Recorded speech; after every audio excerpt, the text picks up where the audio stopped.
Good morning, students. Good morning, ma'am. Okay. Good morning. Let's start our today's class. What we have seen yesterday? ગઈકાલે આપણે શું જોયું હતું? Bullying, child abuse, older age abused, Yes. sexual assault, Sexual assault, child abduction, child abduction, then Latchkey latchkey children, children, family abuse of violence. the older age, Yes. family violence, Okay. Right. So let's do a quick revision. આપણે ગઈકાલે bullying જોયું હતું. Bullying means? Yes. હેરાન કરવું પડે. Yes. કોઈને harass કરવું. કયા terms માં થઈ શકે છે? Bullying કેટલા forms માં થઈ શકે છે? physically, emotionally, Then verbal bullying. તમે બોલીને એને ઇમોશનલી હરેસ કરો છો, so that is verbal bullying. And third, social. cyber bullying. Yes. Mhm. So there are three types of bullying: physical bullying, verbal bullying, and cyber bullying. Okay, then we have seen family violence. Family violence means ઘરમાં ઝઘડા થાય, Family problem, my family. family problem ને બધું. violence થાય છે, ઝઘડા થાય છે, that is the family violence. એની આપણે સાયકલ જોઈ હતી. કેટલા phases હતા? 3. Three. કયા કયા હતા? Yes. And Battering. Yes. honeymoon phase, Yes. What happens in tension building phase? Abuser. Physically harm કરે, નોર્મલ હાર્મ કરે. Yes. અને જે વિક્ટિમ હોય એને એવું લાગે કે એક ધાર પર ચાલે છે, જો કોઈ ગલતી થઈ તો બોલશે. Yes. હા. So that is the tension building phase. Tension હોય જે victim હોય એને. Second છે serious battering phase. Online student serious battering phase માં શું થાય? injury create કરશે physically વધારે harm કરશે. અને નહીં harm કરશે. Okay. Physically એને harm કરશે, મારશે એને બહુ જ વધારે. So that is serious battering phase. અને honeymoon phase માં શું થશે? સોરી કે આ ખોટા Change કરવાનો promise try ને બધું કરશે. કરે. પ્રોમિસીસ કરે. Yes. Yes. વિક્ટિમ હોય એને પ્રોમિસીસમાં મારના. યસ, હનીમૂન ફેઝમાં જે અબ્યુઝર છે એ બધી એની એક્ટિવિટીઝ, નેગેટિવ એક્ટિવિટીઝ જે એને બધી કરી હતી અન્ડુ કરશે. એને ગિફ્ટ્સ આપશે, સોરી કહેશે, પ્રોમિસીસ આપશે કે હવે હું નહીં કરું, આઈ વિલ ચેન્જ. અને વિક્ટિમ એવું માની બી લેશે કે આ નહીં કરે, એન્ડ પછી ફરી અગેન થોડા ટાઈમ પછી પાછું અબ્યુઝર ઓરિજિનલ એના એમાં આવી જશે, ગેટઅપમાં ફરી ટેન્શન બિલ્ડિંગ ફેઝ સ્ટાર્ટ થશે. તો આ સાયકલ ચાલુ જ રહેશે. Okay, then types of violence આપણે જોયા હતા. કેટલા હતા?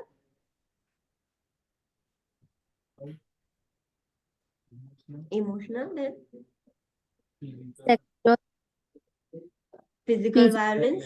Okay. What happens in physical violence?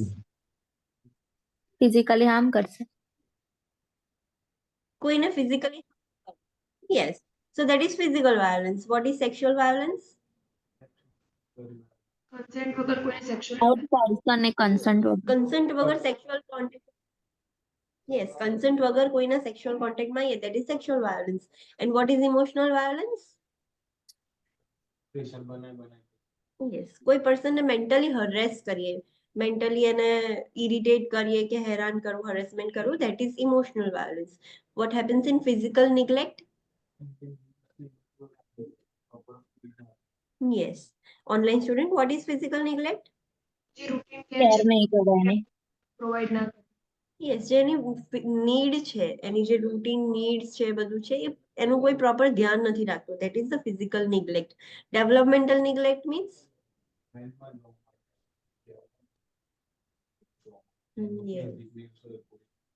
Yes. Online students, જે ડેવલપમેન્ટ માટે જે ફિઝિકલ એન્ડ કોગ્નિટિવ નીડ છે એ આપણે ફૂલફિલ ના કરીએ. યસ, એ ચાઇલ્ડમાં જોવા મળે. જે ચાઇલ્ડના નોર્મલ ગ્રોથ એન્ડ ડેવલપમેન્ટ માટે જે નીડ્સ હોય, જે કોગ્નિટિવ ને ફિઝિકલ નીડ્સ જેને જોઈએ એ ફૂલફિલ નથી થતી. સો that is the developmental neglect. Educational neglect means yes, proper education provide નથી કરતા પેરેન્ટ્સ ને એવું. સો that is educational neglect. Economic exploitation means yes, એ કયા વધારમાં જોવા મળે? Older, yes.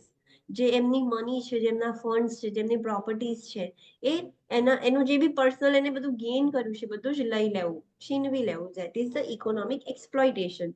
દેન વલ્નરેબલ પર્સન જોયું હતું આપણે. વલ્નરેબલ પર્સન એટલે વિક્ટિમ, કે જેની જોડે આ બધું થાય છે. તો એ કેવા હોય, એમને કયા લોકોના જોડે થાય છે. દેન કેરેક્ટરિસ્ટિક્સ ઓફ અબ્યુઝર્સ જોયા હતા, કે જે અબ્યુઝર્સ હોય, જે અબ્યુઝ કરે છે આ બધા, એ કેવા હોય. વિક્ટિમ્સના કેરેક્ટરિસ્ટિક્સ જોયા હતા, કે જે પણ વિક્ટિમ છે, જેની જોડે આ બધું થાય છે, એ કેવા હોય. દેન વી હેવ સીન ઇન્ટરવેન્શન્સ. તમને જ્યારે પણ એવું લાગે કે કોઈ અબ્યુઝનો કે આનો કોઈ બી ફેમિલી વાયોલન્સ થાય છે, એમાં કોઈ બી જાતના અબ્યુઝ જોવા મળે છે, તો તમારે એ રિપોર્ટ કરવાનું અને એના રિલેટેડ ઇન્ટરવેન્શન્સ કરવાના. તમે અસેસમેન્ટ કરવા માટે ક્વેશ્ચન્સ બી પૂછી શકો છો. જે વિક્ટિમ છે, વિક્ટિમને ક્વેશ્ચન્સ પૂછી શકો છો ઇન્ફોર્મેશન લેવા માટે. તો તમને આઈડેન્ટિફાય થાય, જે તમે સસ્પેક્ટ કર્યું છે એ તમે કન્ફર્મ કરી શકો.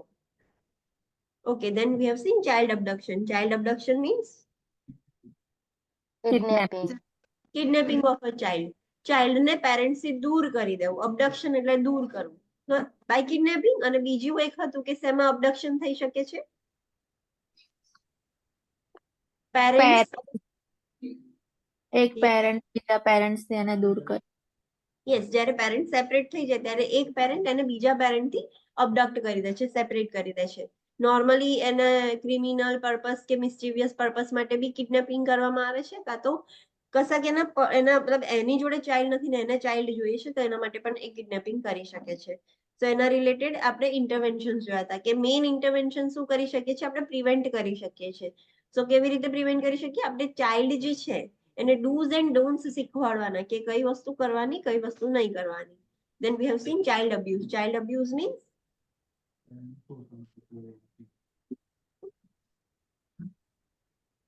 મિસયુઝ કરો. yes, child ને કેટલા ટાઈપ્સ ના અબ્યુઝ થઈ શકે છે? Physical abuse, sexual abuse, emotional abuse થઈ શકે છે, ફિઝિકલ નિગ્લેક્ટ થઈ શકે છે, એજ્યુકેશનલ નિગ્લેક્ટ થઈ શકે છે. એ બધા નિગ્લેક્ટ, ડેવલપમેન્ટલ નિગ્લેક્ટ થઈ શકે છે. યસ, તો એ બધું ચાઇલ્ડ અબ્યુઝમાં આવશે. શેકન બેબી સિન્ડ્રોમ શું હતું?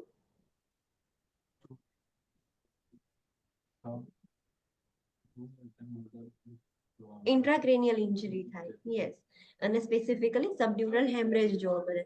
અગર ઇન્ટ્રાક્રેનિયલ ઇન્જરી થશે તો child can die. That is so serious form of injury.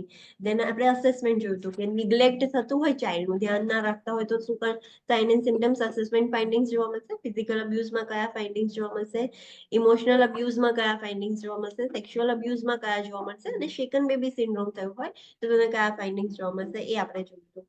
ઇન્ટરવેન્શન્સ આપણે જોયા હતા, કે આપણને ક્યારે બી એવું લાગે કે ચાઇલ્ડનો અબ્યુઝ થાય છે, સો એ આપણે રિપોર્ટ કરવાનું. This is the important point. કોઈ પણ અબ્યુઝ તમે સસ્પેક્ટ કરો, એ બધું જ રિપોર્ટ કરવાનું તમારે. રિપોર્ટિંગમાં અબ્યુઝ રિપોર્ટ્સ કરવાના, જે એસટીઆઈ કમ્યુનિટી બેઝડ જે ડિઝીઝ હોય, જે ઇઝીલી કમ્યુનિકેબલ ડિઝીઝ આપણે કહીએ છીએ, જે એસટીઆઈ છે, રેસ્પિરેટરી ડિસીઝીસ, એ બધા, આ બધી વસ્તુ તમારે રિપોર્ટ કરવાની. એ તમારી ડ્યુટી છે. It's our duty. So we have seen that. Latchkey children means poor supervision. Yes, કોઈનું સુપરવિઝન નથી. એ ચાઇલ્ડ એકલા રહેશે. ના કે પેરેન્ટ્સ, ના કેર ગીવર, ના ગ્રેન્ડ પેરેન્ટ્સ, કોઈનું સુપરવિઝન નથી. એ એકલા રહે છે. સો એવા ચાઇલ્ડના શું ઇન્ટરવેન્શન્સ કરી શકીએ? સો આપણે એ બધું એમને શીખવાડી શકીએ, બીકોઝ એમને એકલા રહેવાનું છે. We have don't know any options. પેરેન્ટ્સને એવું કહી શકીએ કે ઓલ્ટરનેટિવલી તમે જાઓ, કાં તો તમારા ચાઇલ્ડને આફ્ટર સ્કૂલ પ્રોગ્રામ્સમાં મૂકો, કાં તો પછી ચાઇલ્ડને બધું શીખવાડો. દેન અબ્યુઝ ઓફ ઓલ્ડર એડલ્ટ, એટલે કે એલ્ડર જે પીપલ છે એમનું મિસયુઝ થાય છે. કયા ટાઈપ્સના અબ્યુઝ થઈ શકે એમનામાં? ફિઝિકલ, સેક્સ્યુઅલ, ઇમોશનલ ને નિગ્લેક્ટ. અને એક વસ્તુ એક્સ્ટ્રા થાય છે એમનામાં, that is economic exploitation. Economic exploitation. Yes.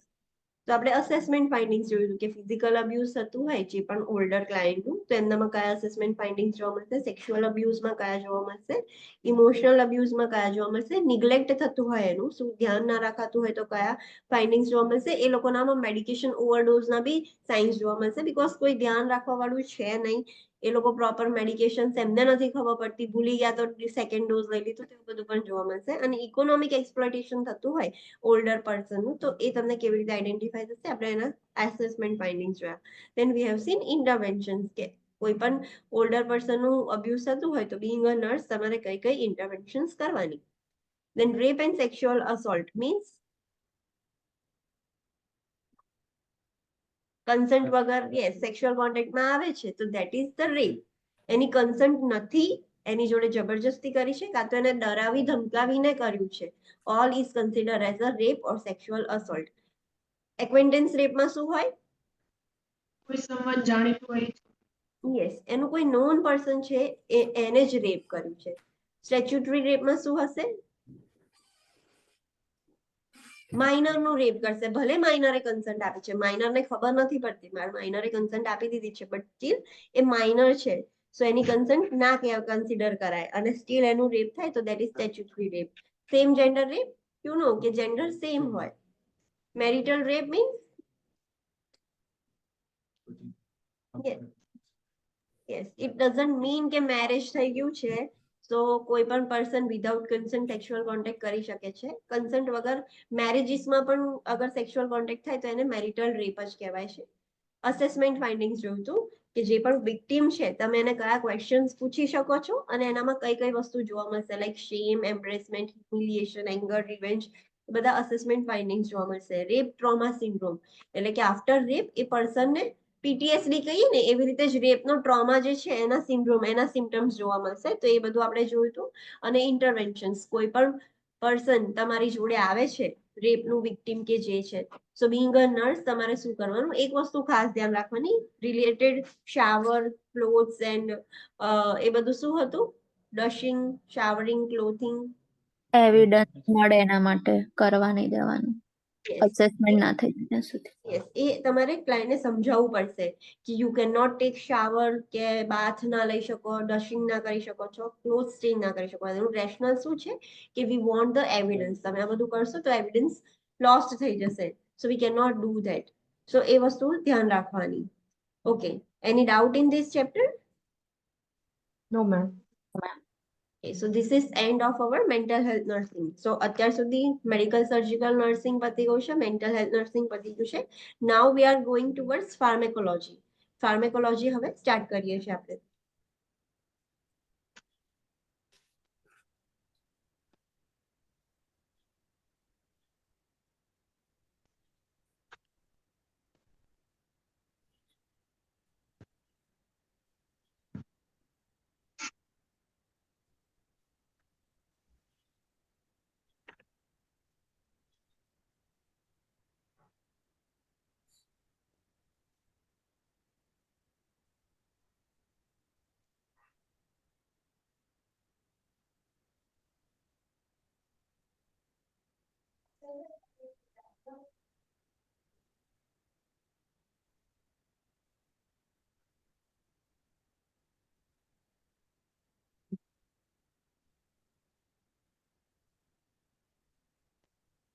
Okay. Can I proceed?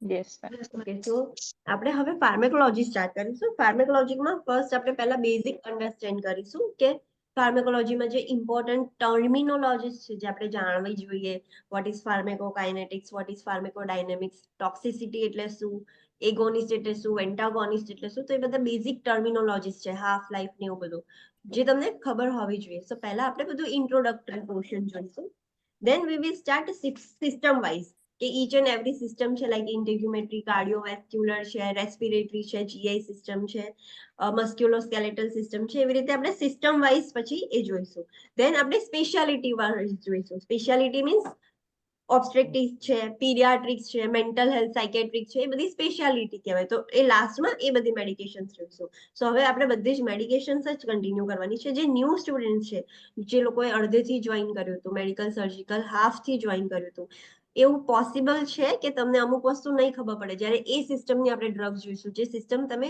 Learn જ નથી કરી એની કદાચ મેડિકેશન જો તમે સ્ટડી કરશો તો તમને એવું થશે કે આ નથી ખબર પડતી શું છે શું ચાલી રહ્યું છે બટ ડોન્ટ વરી સેકન્ડ સાયકલમાં એ કમ્પ્લીટ થઈ જશે જ્યારે તમારું મેડિકલ સર્જિકલ ફરીથી આવશે અને ફરીથી જ્યારે ફાર્મેકોલોજી આવશે ત્યારે તમારું કમ્પ્લીટ થઈ જશે સેમ એપ્લિકેબલ ટુ યુ તમે મેડિકલ સર્જિકલ નર્સિંગ કમ્પ્લીટ જ નથી કર્યું ડાયરેક્ટ મેન્ટલ હેલ્થથી જ આવ્યા છો so it might be possible કે તમને એવું થાય કે આ બહુ જ હાર્ડ છે આટલું આવું નથી ખબર પડતી પણ ડોન્ટ ગેટ ડીમોટિવેટેડ સ્ટડી તો કરવાનું જ છે આપણે ફાર્મેકોલોજી ઇઝ ઓલ્સો ઇમ્પોર્ટન્ટ, પણ અત્યારે try to listen, try to understand. જેટલું ખબર પડે છે એટલું ગ્રાસ્પ કરો, બાકીનું નેક્સ્ટ સાયકલમાં થઈ જશે.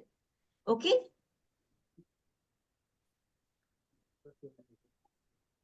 નો ડોન્ટ ઓપન ધ બુક. હવે બુકમાંથી નથી કરવાનું, બુકની જરૂર નથી, બીકોઝ આપણે બધી જ સિસ્ટમનું ફાર્મેકોલોજી જોડે કરીશું તો બુકમાંથી એ નહીં થાય.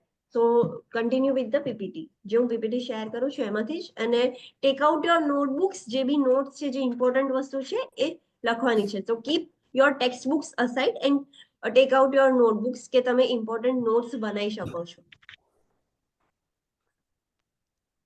Everyone is ready now? Yes, ma'am. Okay. Yes, ma'am. So let's start pharmacology.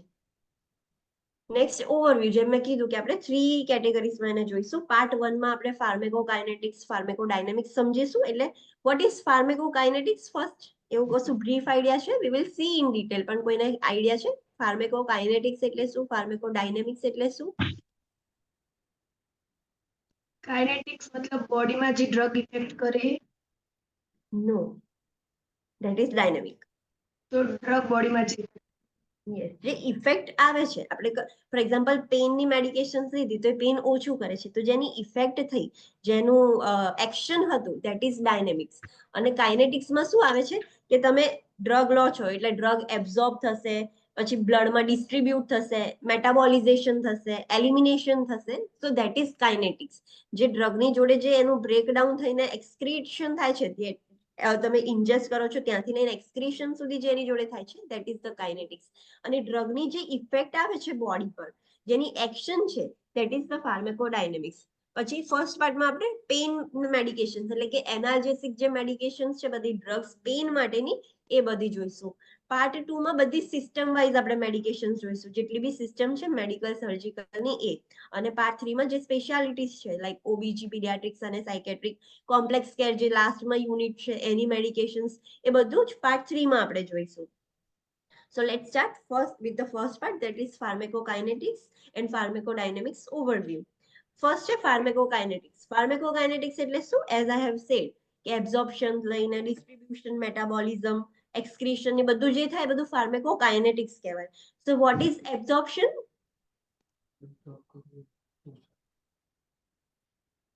જે તમે મેડિસિન લો છો, એ ડ્રગ બોડીની અંદર જે એબ્ઝોર્બ થાય છે, that is absorption. How well can the drug pass into the body, કેટલું સારી રીતે ડ્રગ બોડીની અંદર જાય છે, that is the absorption. Varies by different route of administration. Absorption એનું દરેક રૂટ પર ડિફરન્ટ હશે. લાઈક તમે ઓરલ લેશો તો એનું એબ્ઝોર્પ્શન કેવું થશે, વહેલું કે મોડું? મોડું મોડું થશે. અને તમે આઈવી લેશો, બ્લડમાં જ ડાયરેક્ટ લો છો, તો એનું એબ્ઝોર્પ્શન ફાસ્ટ થશે. વરાઇઝ કરે છે કે તમે કયા રૂટથી ડ્રગ એડમિનિસ્ટર કરો છો. ધેન છે ડિસ્ટ્રીબ્યુશન. ડિસ્ટ્રીબ્યુશન મીન્સ સ્પ્રેડ થવું. યસ. હવે તમને ફોર એક્ઝામ્પલ તમે આઈવી મેડિકેશન લો છો, તમને હેડેક થાય છે, ક્લાયન્ટને કશો બીજો પ્રોબ્લેમ છે, મેડિકેશન્સ અહીંયા આપી છે, પણ એ ડ્રગ ટ્રાવેલ કરીને એ જગ્યાએ જઈને ઇફેક્ટ કરે છે. Same with the oral. તમે ઓરલ મેડિકેશન લો છો, એ જાય છે સ્ટમકમાં, ત્યાંથી એબ્ઝોર્બ થઈને જે જગ્યાએ એને અસર કરવાનું છે ત્યાં ડિસ્ટ્રીબ્યુટ થાય છે. ડિસ્ટ્રીબ્યુટ થવું એટલે જ્યાં બી જગ્યા છે, જ્યાં એને કામ કરવાનું છે, ત્યાં જઈને એ સ્પ્રેડ થવું. Carried through out the body to the sites of action. આખી બોડીમાં એ જશે અને જે જગ્યાએ એને એક્શન કરવાની છે ત્યાં જઈને એ વર્ક કરે. So that is the distribution. Metabolism એટલે શું?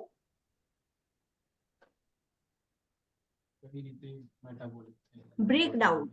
બ્રેકડાઉન કરવું એને મેટાબોલિઝમ કહેવાય. So prepares the drug for elimination. આખું ડ્રગ એલિમિનેટ ના થઈ શકે, એ ડ્રગનું બ્રેકડાઉન કરવું પડે. તો બ્રેકડાઉન મેટાબોલિઝમ ક્યાં થાય? લીવરમાં જ થાય. કોઈ પણ ડ્રગ હોય એનું મેટાબોલિઝમ ક્યાં થશે? લીવરમાં. અને એક્સક્રીશન ક્યાંથી થાય? કિડનીમાંથી. યસ. સો મેટાબોલિઝમ એટલે શું, કે કોઈ પણ ડ્રગને આપણે બહાર કાઢવું છે તો એને બ્રેકડાઉન તો કરવું પડશે ને. આખું ડ્રગ તો બહાર ના નીકળી શકે. તો મેટાબોલિઝમ લીવરમાં થશે. That is in the liver. It happens in the liver.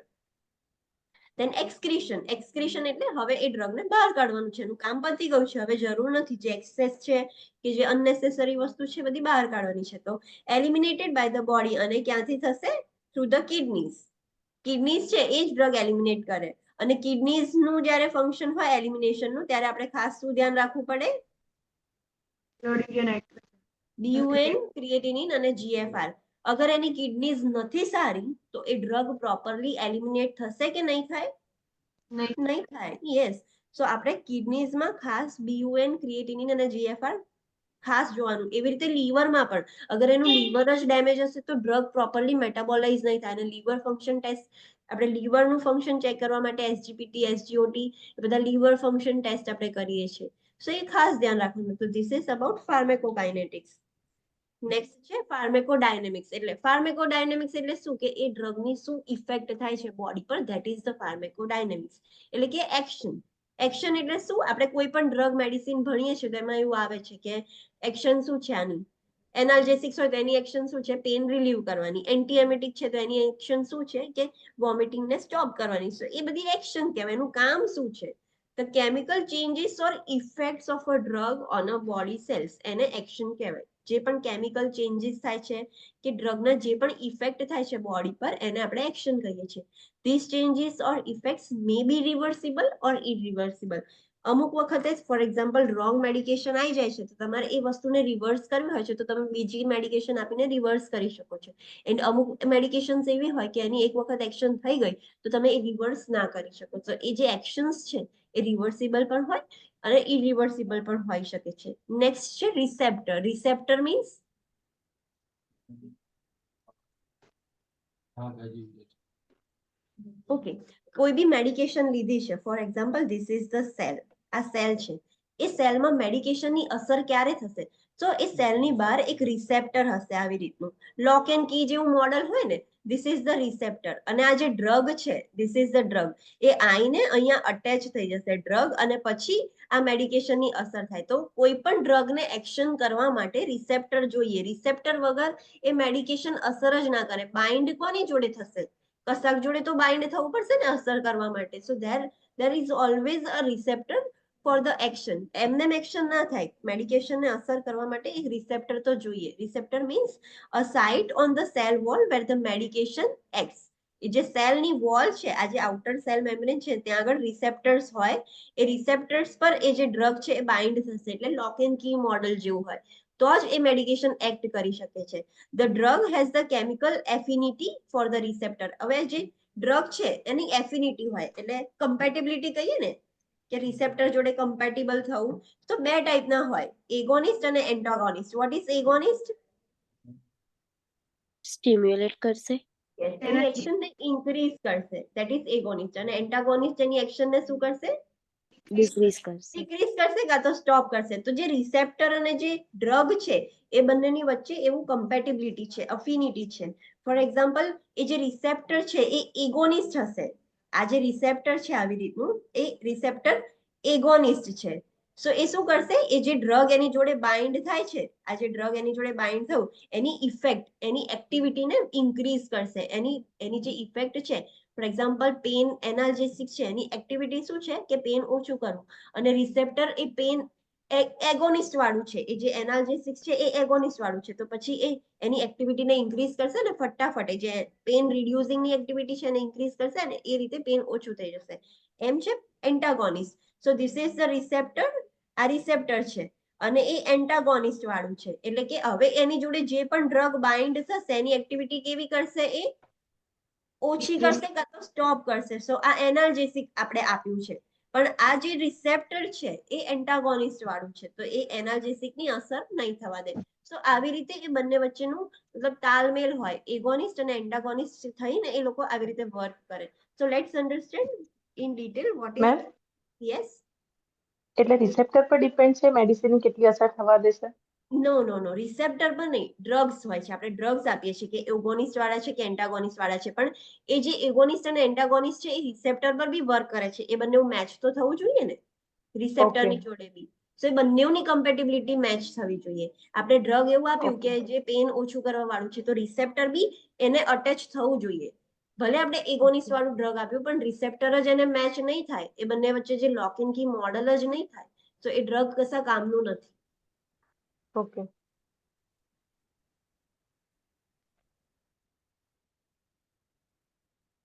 Okay. Next is agonist versus antagonist. What is agonist and what is antagonist? So agonist means a drug that binds to a receptor and activates the receptor. એક drug છે જે bind થાય છે receptor જોડે, બંનેનું લોક and key model થવું જરૂરી છે અને બંને ભેગા થઈને એવા હોવા જોઈએ કે ડ્રગ છે રિસેપ્ટર બી એની એક્ટિવિટીને વધારતું હોવું જોઈએ. સો એ બંને ઉપર વર્ક કરવું જોઈએ. So that is the agonist. જ્યારે એ ડ્રગ અને રિસેપ્ટર ભેગા થઈને મેડિકેશનની જે ઇફેક્ટ છે એ વધારે.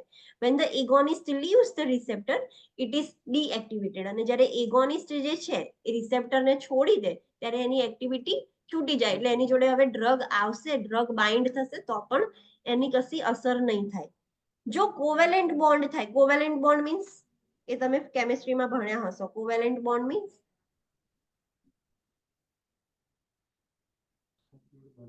વેલેન્સી એવું બધું ખબર છે? કાર્બનની કેટલી વેલેન્સી હોય એવું બધું યાદ છે? This is so basic. 4 bonds હોય કાર્બન્સના, 4 વેલેન્સી હોય, હા 4 મોલિક્યુલ્સ એની જોડે અટેચ થઈ શકે. યસ, એવું બધું ખબર છે. ઓક્સિજનની 2 વેલેન્સી હોય. સો that is the covalent bond. એટલે બંને વચ્ચે કમ્પેટિબિલિટી સારી થઈ ગઈ છે. તો જો કોવેલેન્ટ બોન્ડ થઈ જાય રિસેપ્ટરનું અને એગોનિસ્ટનું, સો એના લીધે શું થશે? It can cause permanent activation until the receptor protein is removed. હવે બંને વચ્ચે એ ડ્રગ અને રિસેપ્ટર વચ્ચે એકદમ પરમેનન્ટ એક્ટિવેશન થયું છે. જ્યાં સુધી રિસેપ્ટર જ નહીં જાય ત્યાં સુધી ડ્રગ એની અસર કર્યા જ કરશે. અને એગોનિસ્ટ, નોર્મલ એગોનિસ્ટ હોય એ જે રિસેપ્ટર છે એ એગોનિસ્ટ વાળું રિસેપ્ટર છે. તો એની જોડે ડ્રગ હશે તો એ જ્યાં સુધી એગોનિસ્ટ વાળું છે ત્યાં સુધી જ રહેશે. અને પેલામાં તો શું કે પ્રોપર કોવેલેન્ટ બોન્ડ થઈ ગયો છે વચ્ચે, સો એ પરમેનન્ટ એક્ટિવેશન કરાવશે. નેક્સ્ટ છે એન્ટાગોનિસ્ટ. એન્ટાગોનિસ્ટ શું? તો that drug binds to a receptor and prevents the activation of the receptor. હવે રિસેપ્ટર જોડે ડ્રગ બાઇન્ડ થઈ ગયું છે પણ એ જે એક્ટિવિટી જે થવી જોઈએ મેડિકેશન્સની એ ઓછી થાય છે, એ સ્ટોપ થઈ ગઈ છે, પ્રિવેન્ટ થઈ ગઈ છે. તો that is antagonist. In simple terms એટલું યાદ રાખવાનું કે એગોનિસ્ટ છે, જે પણ એગોનિસ્ટ વર્ડ આવે એનો મતલબ કે જેની જે પણ ઇફેક્ટ છે, ફોર એક્ઝામ્પલ એના આપણે આગળ જોઈશું, હું તમને એ વખતે સમજાઈશ કે જ્યાં બી એગોનિસ્ટ વર્ડ આવે એનો મતલબ કે એની એક્ટિવિટી વધશે, એની એક્ટિવિટી ઇન્ક્રીઝ થશે. અને એન્ટાગોનિસ્ટ આવશે તો એની એક્ટિવિટી ઓપોઝ થશે, જે પણ એનું કામ છે એનાથી ઉલટું થશે, એ વસ્તુ સ્ટોપ થઈ જશે કાં તો ઓછી થઈ જશે. So you have to remember this. This is for your information. They will not going to ask you explain what is agonist and antagonist. પણ તમને ખબર હોવી જોઈએ. ડ્રગ્સ સમજવા માટે ટર્મિનોલોજીસ ખબર હોવી જોઈએ. નેક્સ્ટ છે ટોક્સિસિટી. ટોક્સિસિટી મીન્સ લેવલ વધી જાય બોડી. યસ, ઓવરડોઝ થઈ જશે. એનો જે ડ્રગ છે એનું લેવલ વધી ગયું છે બ્લડની અંદર, તો એને ટોક્સિસિટી કહેવાય. સો ટોક્સિસિટી ટોપિકની અંદર બધા બીજા બધા સબટાઇટલ્સ જોઈએ. ફર્સ્ટ છે half life. What is half life? તમારા ટર્મ્સમાં અત્યાર સુધી તમને હાફ લાઈફ એટલે શું શું છે? Online student, half life means what? જે લોકોએ સેકન્ડ યર કોવિડમાં નહીં કાઢ્યું એ લોકોને યાદ હશે. ફાર્મેકોલોજી સેકન્ડ યરમાં આવતું હતું. જો કોવિડમાં નીકળ્યું હશે તો પતી ગયું હશે. એબ્ઝોર્પ્શન થયા પછીની એની જે લાઈફ હોય, મતલબ એની જે ઇફેક્ટ હોય એને કહેવાય half life. Okay, somewhat correct, somewhat થોડુંક ખાલી ફાઇન ટ્યુન કરવાનું છે. Okay, let me tell you. Half life એટલે તમે અમુક વખત એવું સાંભળ્યું હશે કે કોઈ બી ડ્રગ છે, આ ડ્રગની હાફ લાઈફ છે 6 અવર્સ. તો એનો મતલબ શું કે બ્લડની અંદર 6 અવર્સ પછી એ જે ડ્રગ છે એ સીધું 50% ઓછું થઈ ગયું છે. તમે 100% ડ્રગ આપી, તમે મેડિસિન આખી લીધી જેટલી બી હતી, ફોર એક્ઝામ્પલ 50 mg ની હતી મેડિકેશન, તો 6 અવર્સ પછી એ મેડિકેશન કેટલા mg ની થઈ જશે બ્લડની અંદર? એના કેટલું બ્લડમાં હશે એનું કમ્પાઉન્ડ? 25 mg. યસ, તો 50% સીધું ઓછું થઈ ગયું હશે. તો that is the half life, કે જેટલી હાફ લાઈફ છે એટલા ટાઈમ પછી બ્લડની અંદર એનું 50% થઈ જશે. જે મેડિકેશન જે ડોઝ હોવો જોઈએ બ્લડની અંદર, આપણે બ્લડની કોઈ બી મેડિકેશન્સ આપીએ છીએ તો બ્લડની અંદર એનું કેટલું છે એ ચેક કરવા માટે આપણે બ્લડ લઈએ છીએ અને જોઈએ છીએ કે બ્લડની અંદર કેટલું અમાઉન્ટ છે. તો જ્યારે એ અમાઉન્ટ સીધું હાફ થઈ જાય, અડધું 50% રિડ્યુસ થઈ જાય, એને હાફ લાઈફ કહેવાય. So the time it takes for the plasma concentration or the amount of drug in the body to be reduced by 50%. જે ટાઈમ લાગે છે કે જે ડ્રગ છે બ્લડની અંદર, પ્લાઝમાની અંદર, એ 50% ઓછું થઈ જાય, સીધું અડધું જ થઈ જાય એનું કોન્સન્ટ્રેશન જે છે ડ્રગનું, એને હાફ લાઈફ કહેવાય. કે આટલા ટાઈમ પછી આ ડ્રગને 6 કલાક લાગશે એનો ડોઝ હાફ થતા, જે આપણે આપ્યું છે એનું સીધું 50% ઓછું થતા આટલો ટાઈમ લાગશે. તો દેટ ઇઝ ધ ટાઈમ, એટલે કે એને હાફ લાઈફ કહેવાય. It generally tax 4 to 5 half lives to achieve the steady state concentration or to reduce the drug level to an insignificant amount. એનો મતલબ એવું કહેવા માંગે છે કે ફોર એક્ઝામ્પલ કોઈ બી પર્સનને એન્ટીબાયોટિક આપીએ છીએ, ચલો એન્ટીબાયોટિક આપણે આપી છે, આ જ એક્ઝામ્પલ કે એ જે એન્ટીબાયોટિક છે એની હાફ લાઈફ 6 અવર્સ છે. સો 6 અવર્સ પછી તમે ફોર એક્ઝામ્પલ 500 mg વાળી જે મેડિકેશન આપી છે એ TDS માં ચાલે છે, એ ડ્રગ TDS માં ચાલે છે. સો ફર્સ્ટ ડોઝ આપ્યો 500 mg, તો એના 6 કલાક પછી એ સીધું 250 mg થઈ જશે બ્લડમાં. પછી 12 કલાક પછી કેટલું થશે? એનાથી અડધું. હા, સો કેટલું થાય? 125. યસ. સો એની હાફ લાઈફ કહેવાય કે ડ્રગ ધીરે ધીરે ઓછું થાય છે. હવે તમે ફ્રીક્વન્ટલી 4 to 5 હાફ લાઈફ, એટલે આ એક હાફ લાઈફ થઈ, આ બીજી હાફ લાઈફ થઈ, પછી ત્રીજી હાફ લાઈફ થશે, ચોથી હાફ લાઈફ થશે, ત્યાં સુધીમાં તો તમે બીજું ડોઝ એડમિનિસ્ટર કરી દેશો થોડાક ટાઈમ પછી. સો 4 થી 5 હાફ લાઈફ થાય ને ત્યારે બ્લડની અંદર એક સ્ટેડી સ્ટેટ આવી જાય. પછી એક એવો ટાઈમ આવી જાય કે તમે ગમે તેટલા ભાગે તમે ચેક કરો ને તો એ ડોઝ એટલો જ જોવા મળે, બીકોઝ ઓછો થાય છે તમે બીજો એડ કરો છો, પાછો ઓછો થાય છે બીજો એડ કરો છો, તો એક સ્ટેડી લેવલ આવી જશે. અને એવી જ રીતે જો તમારે મેડિકેશન બંધ પણ કરવી હોય, રિડ્યુસ પણ કરવું હોય અંદરથી, તો પણ 4 થી 5 હાફ લાઈફ જશે પછી જ અંદરથી રિડ્યુસ થઈ શકે છે. એટલે બ્લડની અંદર એક કોન્સન્ટ્રેશન હોય ને કે આટલું ડ્રગ થાય પછી અસર કરે, તો એ હાફ લાઈફ એ અચીવ કરતા 4 to 5 હાફ લાઈફ જશે.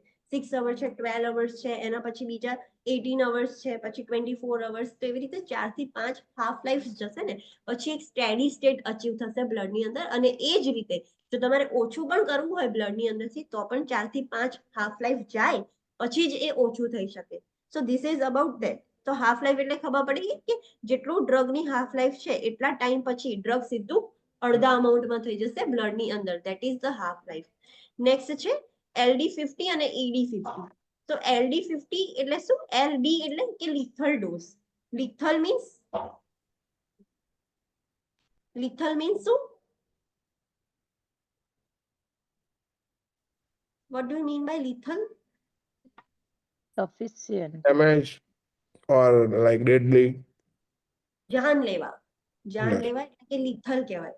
સો આ લોકો ટોક્સિસિટી કેવી રીતે સમજ્યા? ટોક્સિસિટી સમજવા માટે એ લોકોએ રિસર્ચ કરી તો 50% ઓફ પોપ્યુલેશન હતી એમાં ફોર એક્ઝામ્પલ XYZ મેડિકેશન્સ આપી છે, એક સ્પેસિફિક પોપ્યુલેશન છે જેમાં રિસર્ચ કરી છે અને XYZ કોઈ પણ મેડિકેશન આપી છે.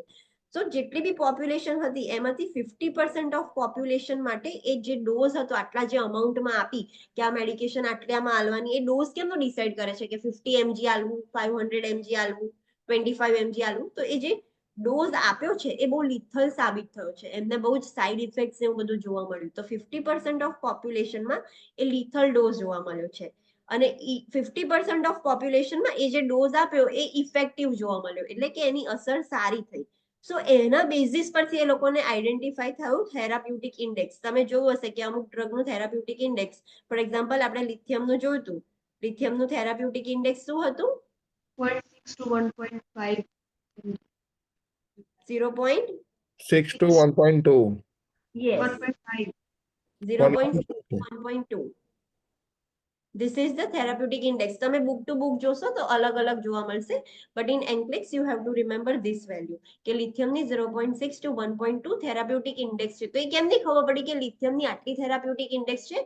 By this research. સો એમાં જ્યારે lethal dose upon effective dose કરો કે આટલા લોકો માટે લિથલ હતું ને આટલા લોકો માટે ઇફેક્ટિવ હતું, તો તમને એ ખબર પડે કે આટલું જ એનું થેરાપ્યુટિક ઇન્ડેક્સ છે, આનાથી વધારે થઈ જશે તો એ લિથલ થઈ જશે અને આટલું રહેશે તો એ ઇફેક્ટિવ રહેશે. સો એના પરથી લિથલ ડોઝ જે 50% પોપ્યુલેશનમાં એ જે એનું ટર્મિનોલોજી છે LD50 ડિવાઈડ બાય ED50 કરો તો તમને જે ઇન્ડેક્સ મળે છે that is the therapeutic index. It tells about the safety margin કે આટલું ડ્રગ છે એ સેફ છે, 0.6 to 1.2 છે એ સેફ છે. જો એનાથી વધી જશે કે 1.3 થઈ જશે તો એ લિથલ થઈ જશે. સો એના પરથી ખબર પડે લિથલ ડોઝથી અને ઇફેક્ટિવ ડોઝથી થેરાપ્યુટિક ઇન્ડેક્સ નીકળે કોઈ પણ ડ્રગનું. તો that is the therapeutic index. અને અગર થેરાપ્યુટિક ઇન્ડેક્સ અગર આ વધી જશે 1.2 કરતા વધી જશે તો એને શું કહેવાય? ટોક્સિસિટી થઈ ગયું છે. યસ, કે ડોઝ વધી ગયો છે.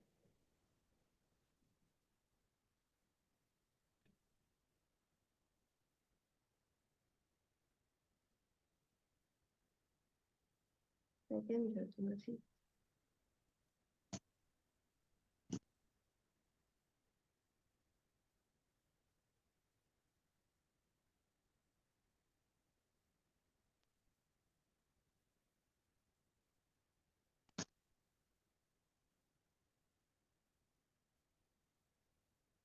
કેમ આવું થાય છે?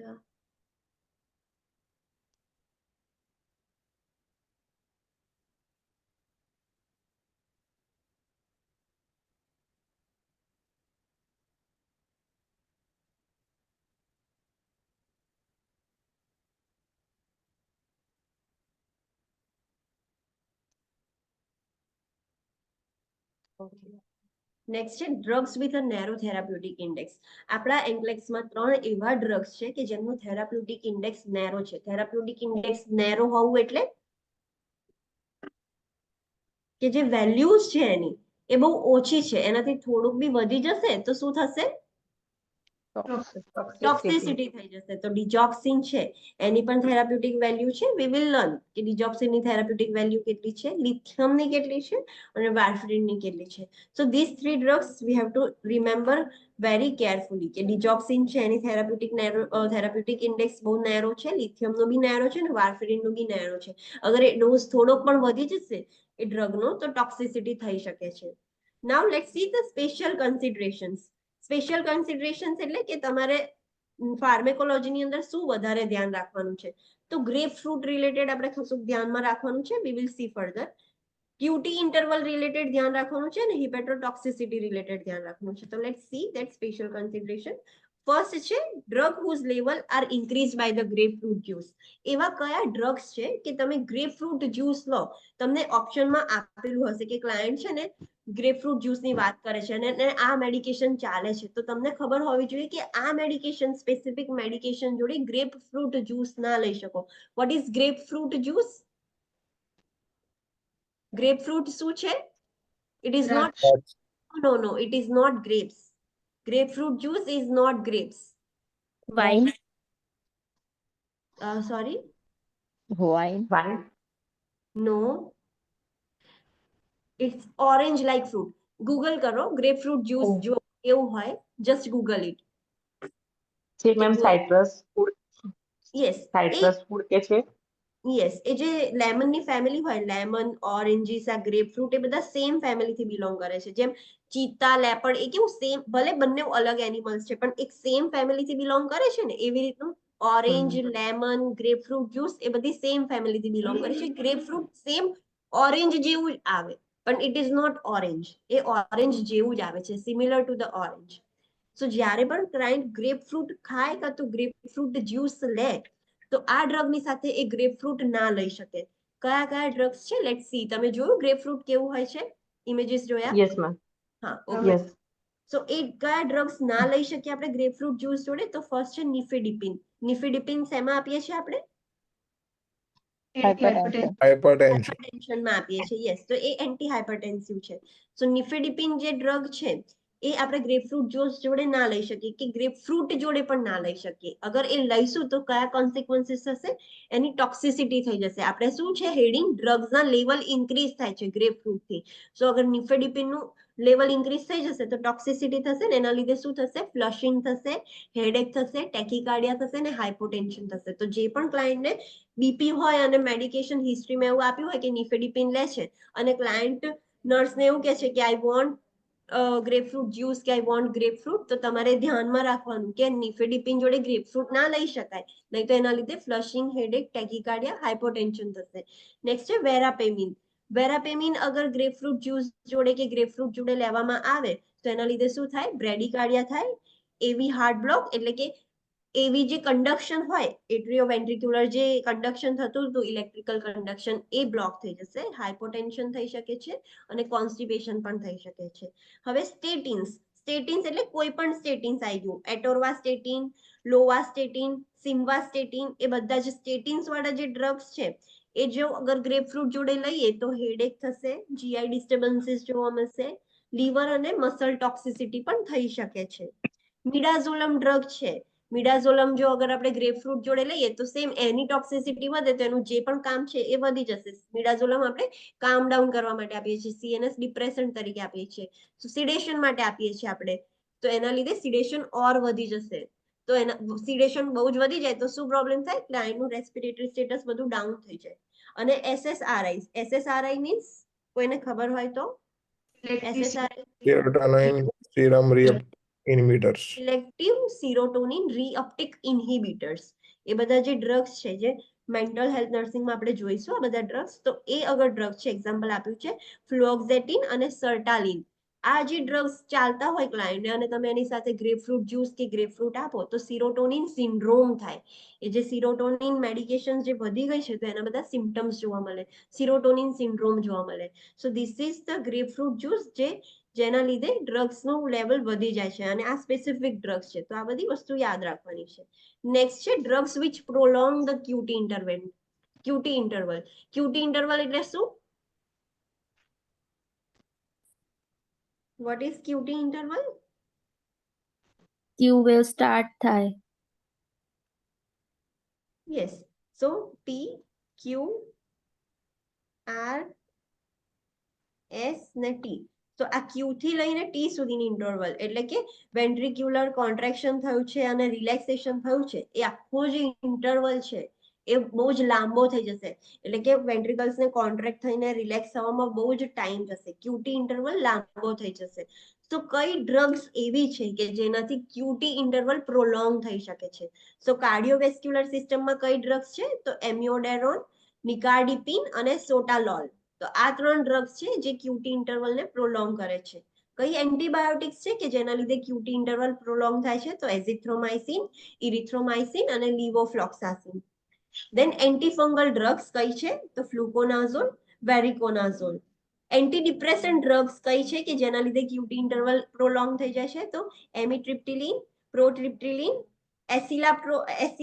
એસિટાલોપ્રેમ અને સિટાલોપ્રેમ, ફ્લુઓક્સેટિન અને સર્ટાલિન. દેન એન્ટીસાઇકોટિક ડ્રગ્સ છે કે જેના લીધે ક્યુટી ઇન્ટરવલ પ્રોલોંગ થાય છે, તો હેલોપેરિડોલ છે, ક્યુટાપાઇન છે, રિસ્પેરિડોન છે. આ ડ્રગ્સના લીધે ક્યુટી ઇન્ટરવલ વધી જશે. અને બીજી મિસેલિયસ ડ્રગ્સ છે લાઈક ઓન્ડેન્સેટ્રોન. This is ઓન્ડેન્સેટ્રોન.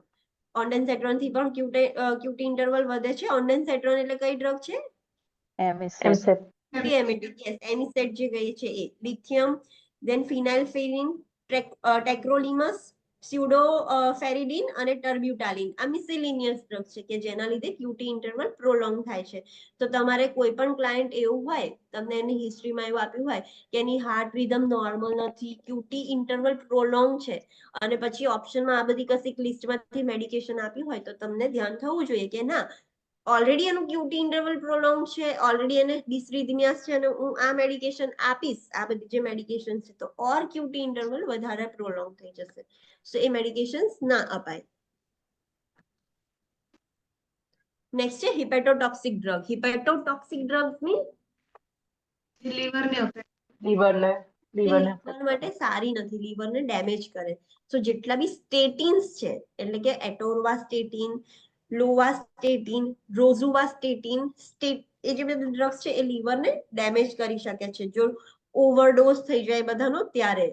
એવું નહીં કે તમે એટોર્વાસ્ટેટિન આપશો તો એ લીવરને ખરાબ જ કરી દેશે, પણ એ હિપેટોટોક્સિક ડ્રગ કહેવાય, લિમિટમાં લેવાય. એવી રીતે જેમ નેફ્રોટોક્સિક એક ડ્રગ છે ડાયક્લો. સો ડાયક્લો બધા જ લે છે, એનો મતલબ એવું નથી કે તમારી કિડની ફેલ થઈ જશે, પણ જ્યારે એનું ઓવરડોઝ થઈ જાય, એક્સેસમાં લેવામાં આવે ત્યારે કિડની ડેમેજ કરી દે. એવી રીતે સેમ આ ડ્રગ્સ છે એ લીવરને ડેમેજ કરે. Anti seizure drugs. Carbamazepine, phenytoin અને વાલ્પોરિક એસિડ. તો આ બધી લીવરને ડેમેજ કરે છે. એન્ટીફંગલ ડ્રગ્સ, ફ્લુકોનાઝોલ, કીટોનાઝોલ, ઇટ્રેનાઝોલ, ઇટ્રાકોનાઝોલ, દેન એન્ટીડિપ્રેસન્ટ કાં તો એન્ટીસાયકોટિક ડ્રગ્સ, એમાં બુપ્રાપિયોન, TCAs મીન્સ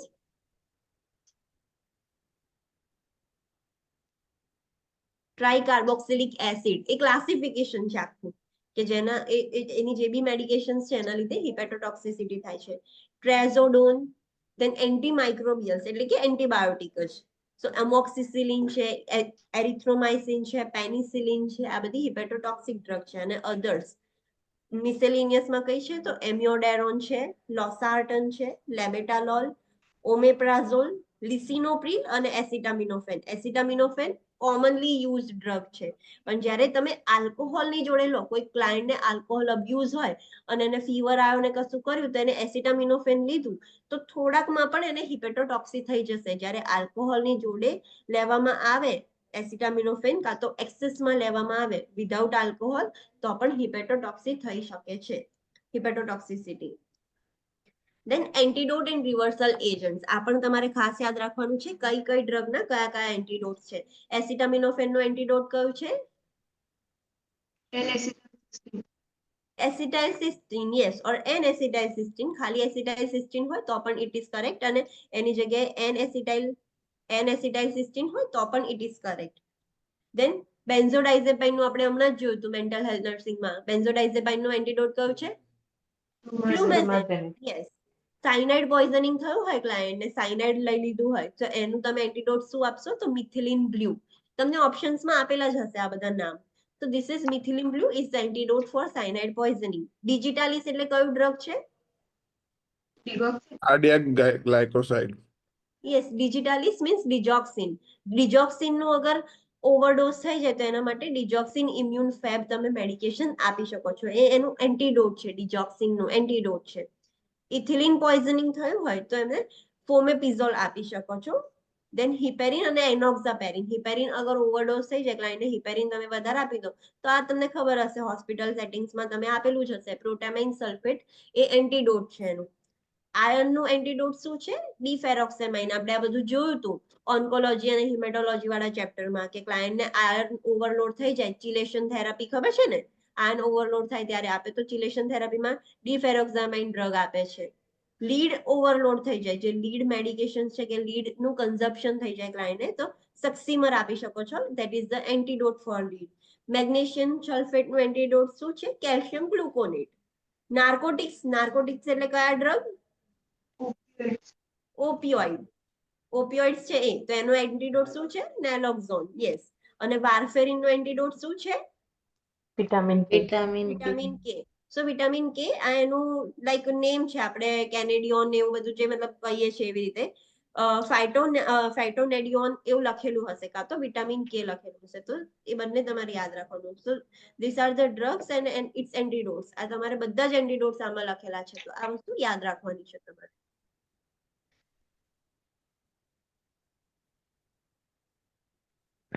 નેક્સ્ટ છે ડ્રગ ઇન્ટરેક્શન્સ. ડ્રગ ઇન્ટરેક્શન્સ મીન્સ આ વર્ડ સાંભળેલો હશે કે ડ્રગ ઇન્ટરેક્શન થાય.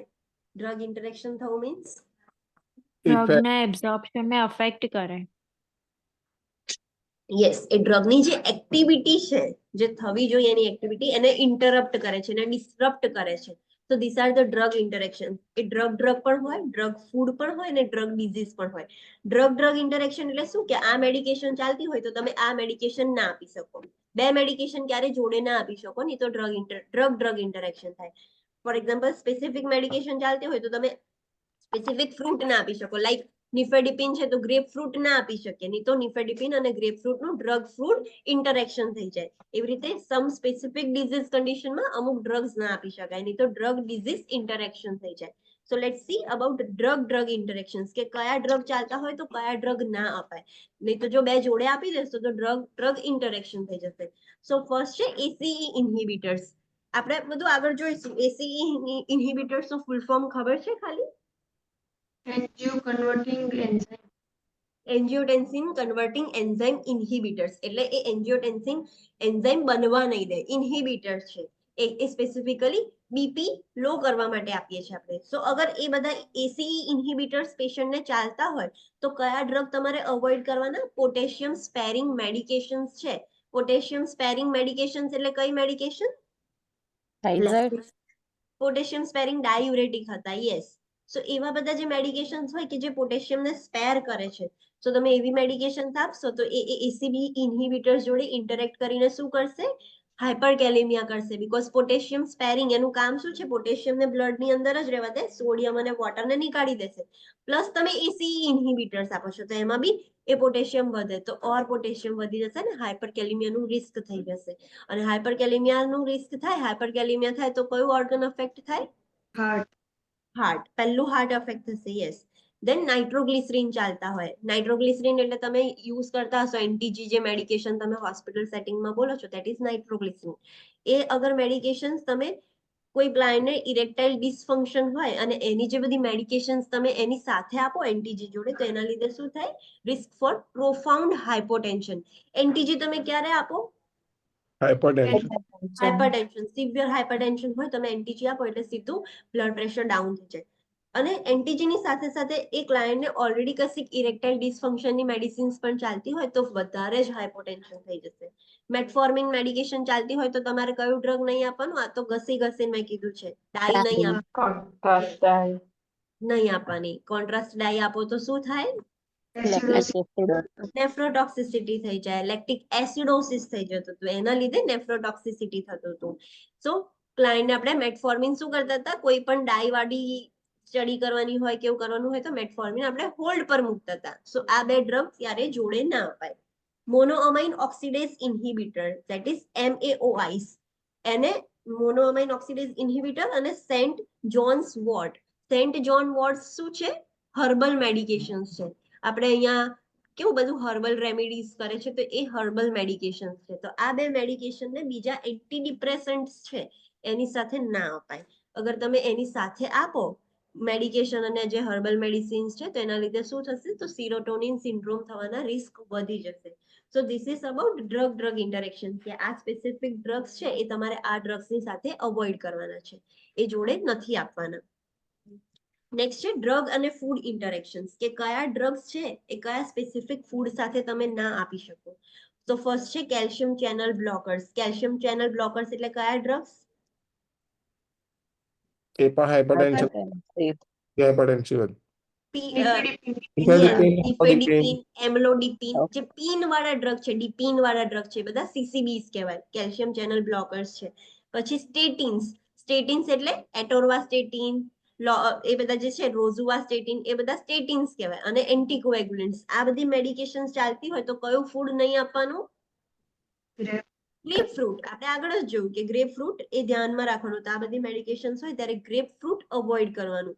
અગર જો બંનેનું ઇન્ટરેક્શન થશે તો શું થશે? It blocks the enzyme to metabolize the drugs and increases the level in the blood. એ એન્ઝાઇમ જ બ્લોક કરી દેશે એટલે ડ્રગનું મેટાબોલાઇઝ નહીં થાય, ડ્રગ બ્રેકડાઉન જ નહીં થાય. બ્રેકડાઉન જ નહીં થાય તો એલિમિનેટ પણ નહીં થાય. તો એના લીધે બોડીની અંદર એનું લેવલ ઇન્ક્રીઝ થયા કરશે. નેક્સ્ટ છે મોનોઅમાઇન ઓક્સિડેઝ ઇન્હિબિટર્સ. આ મેડિકેશન ચાલતી હોય તો કયું ફૂડ નહીં આપવાનું? ટાયરામાઇન કન્ટેનિંગ ફૂડ. ટાયરામાઇન શું છે? એક અમીનો એસિડ છે, એટલે કે પ્રોટીનનું ડેરિવેટિવ છે. એ જે પણ ફ્રૂટ્સની અંદર કે જે બી ફૂડની અંદર હોય એ બધા જ ફૂડ અવોઇડ કરવાના. સો એક્ઝામ્પલ આપ્યું છે કે રેડ વાઇન છે, એજેડ ચીઝ છે, સેલેમી છે, ચોકલેટ છે, જેની અંદર ટાયરામાઇન વધારે હોય. તો આ બધા જ ફૂડ્સ તમારે અવોઇડ કરવાના જ્યારે ક્લાયન્ટને MAOIs ચાલતા હોય. અગર એ ભેગું થઈ જશે, ડ્રગ ફૂડ ઇન્ટરેક્શન થશે તો હાઇપરટેન્સિવ ક્રાઇસિસ થઈ જશે. બીજા ટાયરામાઇન કન્ટેનિંગ ફૂડ તમે ગૂગલ કરી શકો છો, એનું લિસ્ટ જોઈ શકો છો. જેટલા બી રેડ મીટ વાળા ફૂડ હોય ને, જેમાં પ્રોટીનનો સોર્સ વધારે હોય, એમાં ટાયરામાઇન હોય જ. સો તમે ગૂગલ પરથી એનું લિસ્ટ આઈડેન્ટિફાઈ કરી શકો છો. તમને ક્યાંય બી ઓપ્શનમાં દેખાયું હોય ક્લાયન્ટને મોનોઅમાઇન ઓક્સિડેઝ ચાલતું હોય ને ઓપ્શનમાં ક્યાંય બી ટાયરામાઇન કન્ટેનિંગ ફૂડ હોય, તમને લોકો રેડ વાઇન, એજેડ ચીઝ એવું લખ્યું હશે. પર્ટિક્યુલરલી આના ઉપર ક્વેશ્ચન્સ વધારે હોય છે, રેડ વાઇન, એજેડ ચીઝ, સેલેમી અને ચોકલેટ, એટલે એનું એક્ઝામ્પલ આપ્યું છે. પણ બીજા પણ ટાયરામાઇન કન્ટેનિંગ ફૂડ્સ છે. તો તમને ઓપ્શનમાં આપ્યું હોય તો તમને લાઈક થવું જોઈએ કે no, we can not give this food with MAOIs. નહીં તો એના લીધે ક્લાયન્ટને હાઇપરટેન્સિવ ક્રાઇસિસ થઈ જશે. વાર્ફેરિન ચાલતું હોય ક્લાયન્ટને, વાર્ફેરિન એન્ટીકોએગ્યુલન્ટ છે. સો વાર્ફરીન ચાલતું હોય તો તમે વિટામિન કે કન્ટેનિંગ ફૂડ ના આપી શકો કે જેની અંદર વિટામિન કે વધારે હોય. શેમાં વધારે હોય તો લીફી ગ્રીન્સ, એકદમ જે ડાર્ક ગ્રીન લીફી વેજીટેબલ્સ હોય એમાં હોય. ક્યુસીફેરસ વેજીટેબલ્સ, ક્યુસીફેરસ વેજીટેબલ્સ એટલે કેવા વેજીટેબલ? કેબેજ છે, કોલીફ્લાવર છે, એ બધા ક્યુસીફેરસ ફેમિલીમાં આવે.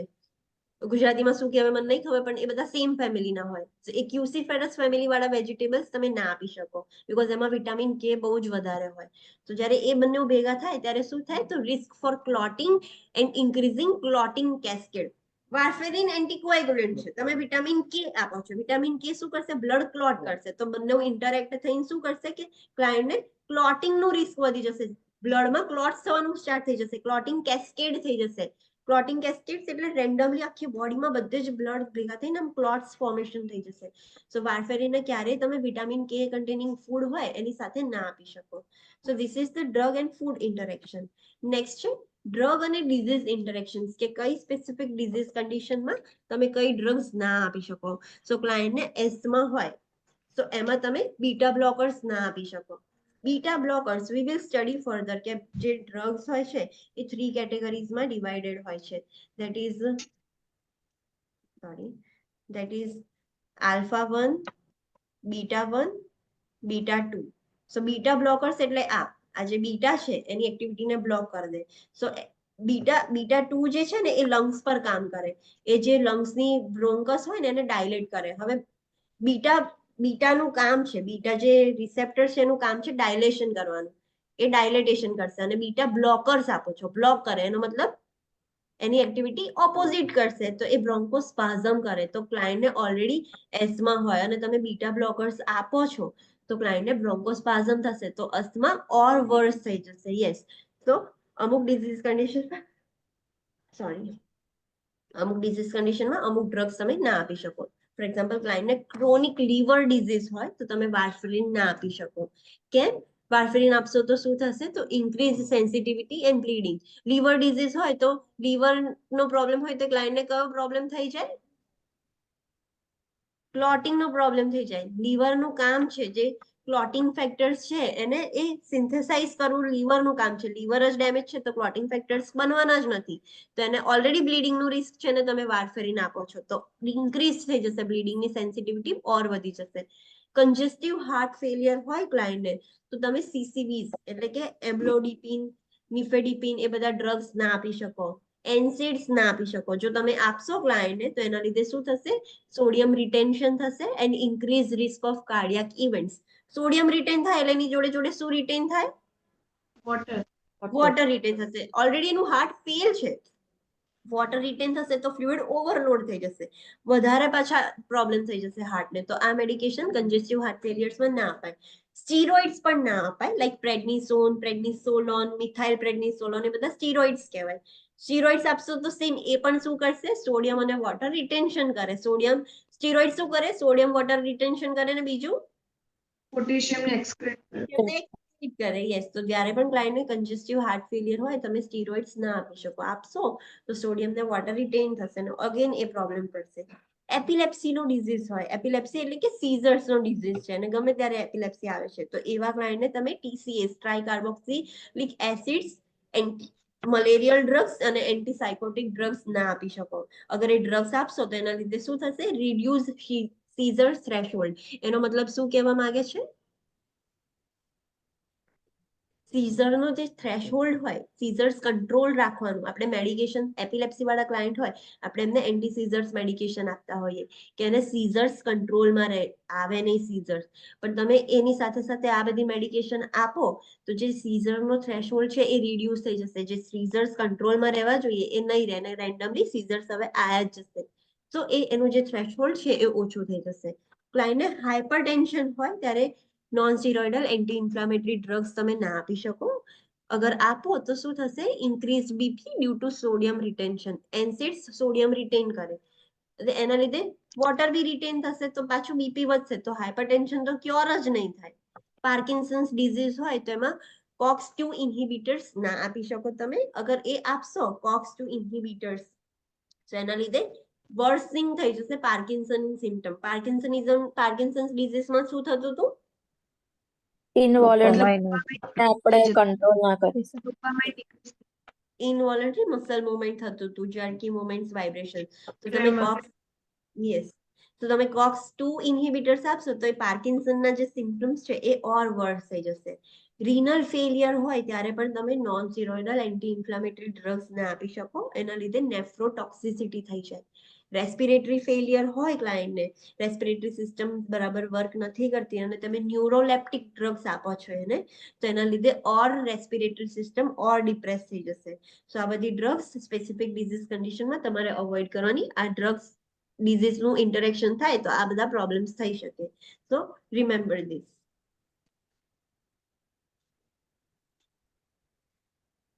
નેક્સ્ટ છે drugs for pain. So let's take 5 minute break.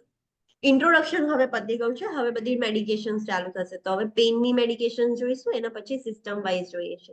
So let's take 5 minute break. અહીંયા સુધી કોઈને કશો ડાઉટ છે? No ma'am. No ma'am. Okay, so let's take 5 minute break, પછી આપણે પેઇનની મેડિકેશન્સ જોઈએ.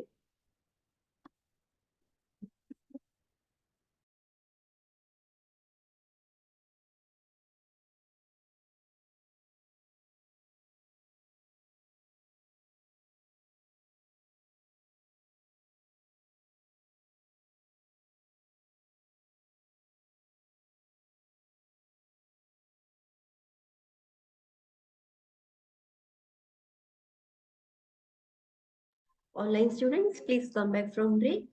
Should we start now? Yes ma'am. Okay. So let's see now the drugs for pain. Pain માટે એટલે કે analgesic drugs કયા કયા છે કે જે pain ઓછું કરે છે. So in that first one is local anesthetics. Local anesthetics એટલે કે localized જે pain હોય anesthesia કરે. So that is local anesthetics. એની અંદર આપણે drugs જોઈશું. Second છે opioid analgesics. Opioid analgesics એટલે એ પણ pain relief કરે છે. Opioid analgesics એની અંદર બી ક્લાસિફિકેશન છે કે ઓપિયોઇડ એગોનિસ્ટ એન્ટાગોનિસ્ટ અને ઓપિયોઇડ એન્ટાગોનિસ્ટ. જેમ આપણે આગળ એગોનિસ્ટ અને એન્ટાગોનિસ્ટ જોયું તો ઓપિયોઇડ એગોનિસ્ટ એ શું કરશે? યસ, ઓપિયોઇડની એક્શન શું છે? પેઇન રિલીવ કરવાની. સો એની એક્શન ઓર ઇન્ક્રીઝ કરશે એટલે પેઇન રિલીવ વધારે થશે, પેઇન જલ્દી રિડ્યુસ થશે. ઓપિયોઇડ એગોનિસ્ટ અને એન્ટાગોનિસ્ટ એ શું કરશે? ના વધારશે પણ નહીં અને ઓછું પણ નહીં કરે, વચ્ચે છે. એન્ટાગોનિસ્ટ પણ ઇફેક્ટ જોવા મળશે ને એગોનિસ્ટ પણ ઇફેક્ટ જોવા મળશે, એટલે એક બેલેન્સ રાખશે. બહુ વધારશે બી નહીં, પેઇન રિલીવ બી બહુ નહીં થઈ જાય. ઓપિયોઇડ થી ખાલી પેઇન રિલીવ ના થાય, એ બીજું પણ શું કરે છે? સેન્ટ્રલ નર્વસ સિસ્ટમને મસલ રિલેક્સ કરે. રિલેક્સ કરશે, ડિપ્રેસ કરશે. તો ઓર એની એક્ટિવિટી ઇન્ક્રીઝ થઈ જશે તો પ્રોબ્લેમ થશે. તો ઓપિયોઇડ એગોનિસ્ટ એન્ટાગોનિસ્ટ એ શું કરશે? બહુ વધારે પણ નહીં વધવા દે અને બહુ ઓપોઝ પણ નહીં કરે, વચ્ચે છે. ઓપિયોઇડ એન્ટાગોનિસ્ટ છે એ શું છે? તો એ ઓપિયોઇડની જે એક્ટિવિટી છે એને શું કરશે? ઇન્હિબિટ કરશે, ઓછી કરશે, પ્રિવેન્ટ કરશે.